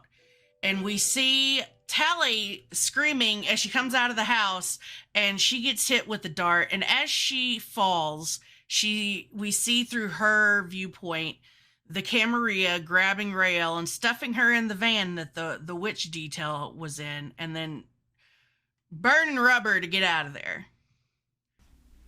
So, the first time I watched this, I wondered why the Camarilla didn't use darts filled with witch plague to take out Tally and the other witches. Because I was like, why leave them alive? You could just kill them and get rid of them. Mm-hmm. But I'm thinking they didn't do that because if they fucked up and it got loose and got Raylla, they'd be fucked. Because they were trying to abduct Raylla. But I just thought it was weird. I'm like, why? Also, like, why don't you just, like, kill them? Shoot them with guns. Like, they could have killed Tally. Like, truly. Like, why did they leave them alive? Like, it just seems like... non-Camarilla-ish? Exactly. Like, why would they leave them alive? But I think it mostly has to do with they didn't want to fuck up and accidentally kill Raylla. They didn't want to fuck up and accidentally kill Raylla, and maybe they didn't want to make a louder scene than than it would have been with guns going off. Maybe. We We've never really seen guns, so maybe there are no guns. Maybe there were no guns. Maybe civilian or like people, but they could get guns if they wanted them. There were no. I mean, there are other houses around, so I could see them not wanting to make a disturbance, but whatever. Not wanting to call attention to it. They're in the session, which is probably not a place that people would, I don't know. Would people come out and check what's going on? They don't do that in regular places.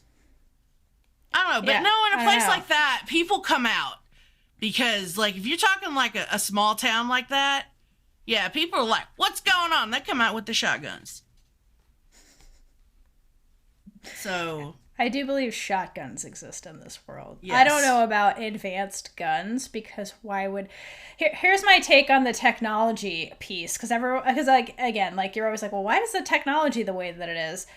Technology is really tied to military funding. Mm-hmm. Like, the technology we have, the vast majority of it came from military stuff. Including the internet that you're listening to this on. Right.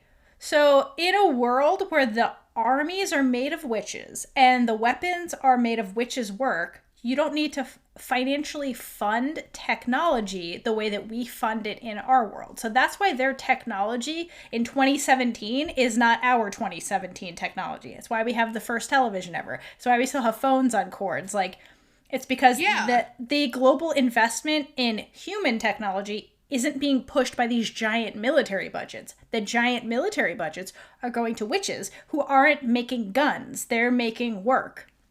So I think they probably have shotguns, and that's probably the extent of gun technology. Because in the the paintings with like gems battle, all those battles, like there's guys with bayonets. So like those type of single round guns exist.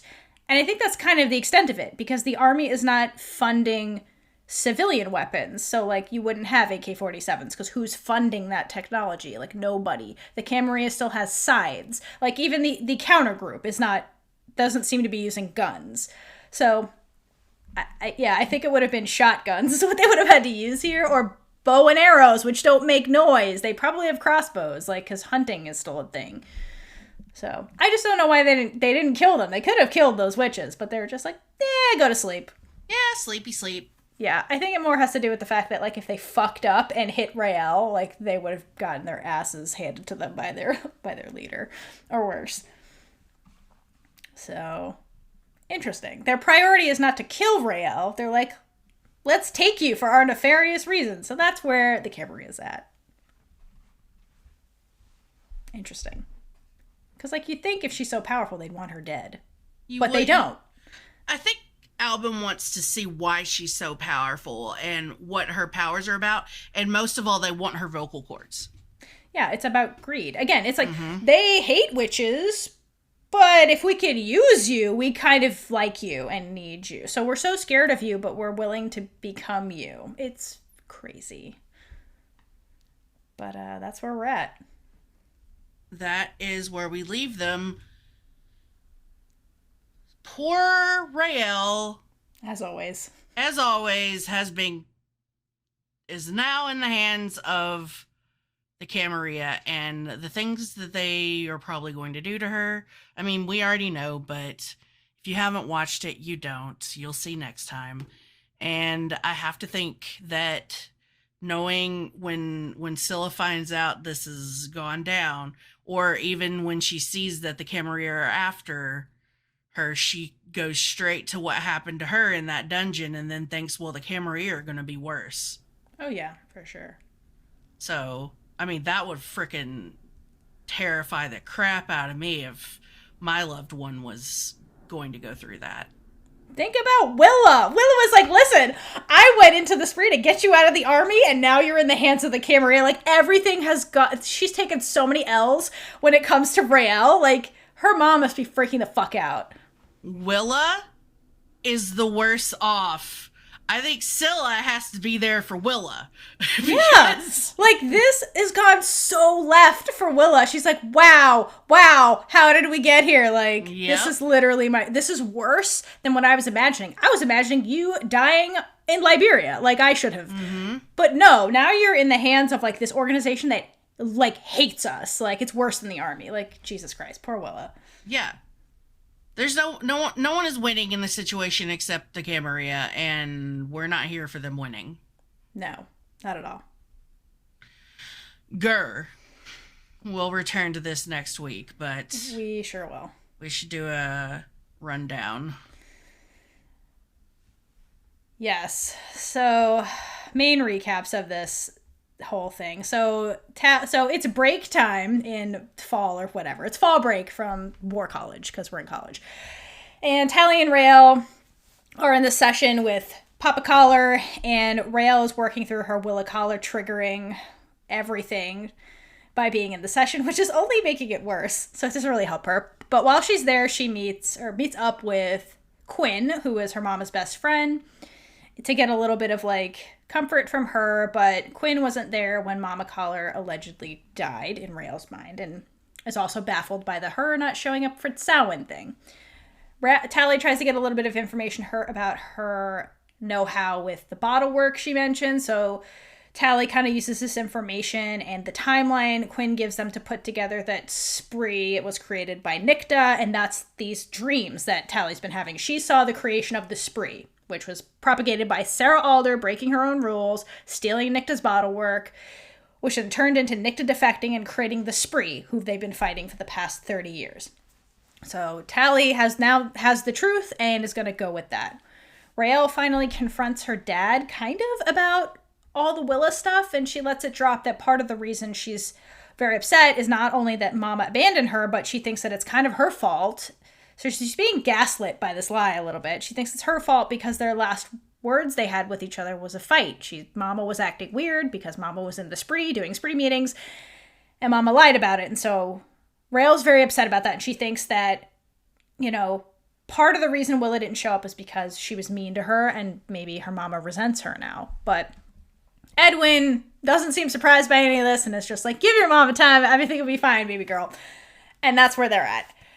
Later on in the episode, Raylla gets kidnapped by the Camarilla, because I wonder who saw her do her witch bomb demonstration and leaked to the Camarilla the new weapon the witch army has.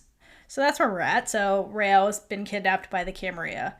Meanwhile, Scylla and Willa use Tiffany, who they now have in their possession, to figure out the Camarilla were holding the young witches at a veterinary office. They go to the office, infiltrate, and find no little witch babies. They've been relocated, but find their plans on the wall, and it leads them to Raylla being their number one target. So now they're all worried, and they know that Raylla is in danger, and the Camarilla is after her. So they figured that out at the same time.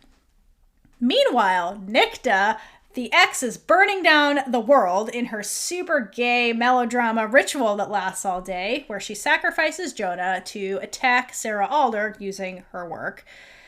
While Alder is finding out about what went down in India because Isadora got a witch plague sample, and they found out how very technologically advanced this thing suddenly is, and it actually is a real danger, and they don't know how to stop it. So they're trying to figure out that horrible mess. Nicta attacks Alder and burns through her throat, and they're trying to figure out, well, how the fuck did off-canon work happen?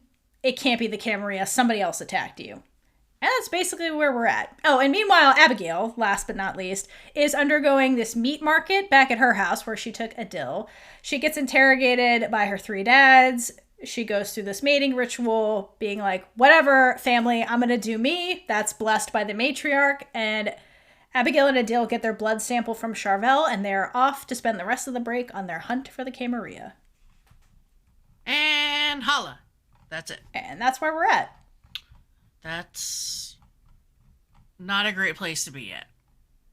No. Depends on who you are in the story. Yeah. If you're Alban, I'm guessing it's like... They got a new toy. Mm-hmm. Nicta attacked Alder, so go Nicta. You're winning. Mm-hmm. Everyone else took an L. Everyone else is losing. Is she really winning, though? Yes, she attacked Alder. That was her For her, she's winning. For The greater good? Probably not. I don't know. If she could take out Alder, that would solve a lot of problems. Yeah, but taking out Alder doesn't take out the army. Taking out Alder takes out Alder and then makes all the civilians, like, don't give a shit about that. But they're still going to hate the... It's a deal. I don't think that was a great idea, but I think that was a personal vendetta more than anything. Well, it definitely was. But remember when we went to the session and we saw the graffiti's not the army. The graffiti was get rid of Alder. It's Alder specifically that a lot of people don't like still being in power. And in the martyrdom, the army didn't really do the atrocity. It was Sarah Alder that did it. So no, Alder's definitely... I just don't think it's going to do much good. I mean, this is a personal revenge mission, but truly, like, if Alder's eliminated from the army, it does alleviate a lot of contention that's happening in the world. Like, a lot of people just don't like Sarah, so if you replace her, it could help change the perception of the army. So getting rid of her could be a good thing. For a hot second, and then they're all going to hate witches still, because witches are more than they are, and they're scared of them. I mean, yeah, you're not eliminating that, but Alder has become this very contentious figure herself. Like, well, I just think the next person's going to become the contentious figure because they're going to make horrible decisions, and then it starts all over again. It just feels like a cycle to me. I mean, I get what you're saying, but I also just don't think it's going to do as much as she thinks it is, because all of her plans anyway, all they're doing is feeding into the Camarille's what the Camarilla wants. Well, yeah, that's the irony of the whole thing. But this mission was her out of the public eye attacking Alder. So it's a different mission than the public spectacles. Oh, it absolutely is. That's what I mean. This was a win for her. This was what she wanted. Like, this, she was successful, sort of. But she didn't actually. And then she doesn't end up, like, Alder's still alive. So. If she didn't have her biddy, she would have been dead. So. Yeah. Jonas died 3 times over, apparently. Apparently. According to that dialogue. Well, I think that was her best shot. It was a shot, man. Mm-hmm. Well, so here's your Big Witch Energy Award. It's Nicta. Nicta definitely gets it for being an over-the-top, dramatic as fuck disaster gay. Like, Alder broke her heart, and she's been on this revenge mission for like 30 years, and she decides to enact this mission in a black cloak, hanging out in the shadows of a cabin she owns, sacrificing her own men in the woods to get back at her ex. So she gets it. And she was successful. She got Alder. She brought her down to the ground. She hurt the biddies. She did it. So good on you, Nicta. Biggest Witch Energy Award goes to you. I knew you were going to say that. Of course. So I went in a different direction and gave it to Minerva. That's the other one. Minerva?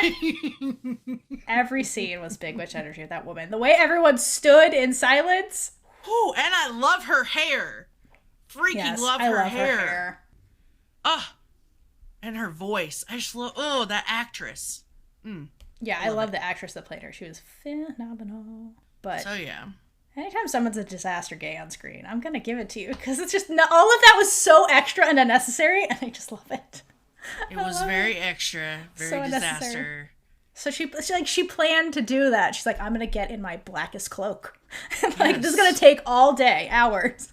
Like, I love it so much. found the blackest fabric on earth, and I'm going to wear it. She orchestrated that whole thing. Like, it didn't have to be that dramatic, but she made it so dramatic. Like, I love it. Big Witch Energy. And her minions can't say anything. They're like, well, this is our leader. We're just gonna do this. I love it so much. Absolutely. Go, Nicta. Yeah. Keep it up. Keep up the dramatics. I'm here for it. So tell us who wins the award in your mind. And next, be prepared because the next episode is episode 7. So obviously Raylla's going to be tortured in some way, shape, or form in a more intense way than she has been up to this point in the season. Joy. Only Joy will follow. Only Joy will follow. But also, just for your information, there's a little convention going on down in Tampa, May 13th through the 16th, QFX East. The virtual passes are now on sale, along with virtual meet and greets and autographs. So go check that out if you want to chill and do a meet and greet or just watch the panels for Motherland, because there will be some Motherland casts there, and I'll be going myself. So, Ooh. yay! Repping the big witch energy down in Tampa and the Morgan Coven. But hey, so we got things going on in Motherland land, I guess. Motherland land. Yeah, so if you want to participate, go check that out. We'll have it on our social media, I assume. Yeah. So you can find links there. Be doing that today. Cool. All right. All right, guys. Enjoy the happy feels that went on in this episode, because it only gets worse in the next episode. Yay! Yes. Bring the tissues. Although I will say my favorite scene ever is in the next episode, so there's something to look forward to. Yes. Mine is... Well, my favorite episode is 8, so... Oh, no. It's a good episode, but my favorite scene is in the next one, so we'll get there. Right, so there's good things to talk about. Cannot wait. Aside from Scylla's gaucherie with Anacostia in the car with Tiffany is my other favorite scene. Oh! It's so ridiculous. All right. Thanks, guys. Alrighty. Have a good one. Bye. Bye. And with that, we've been Big Witch Energy. If you like this episode, check out all of our other episodes right here on YouTube. Please like, comment below, and subscribe for more amazing content. Hydrate for Lesbian Jesus.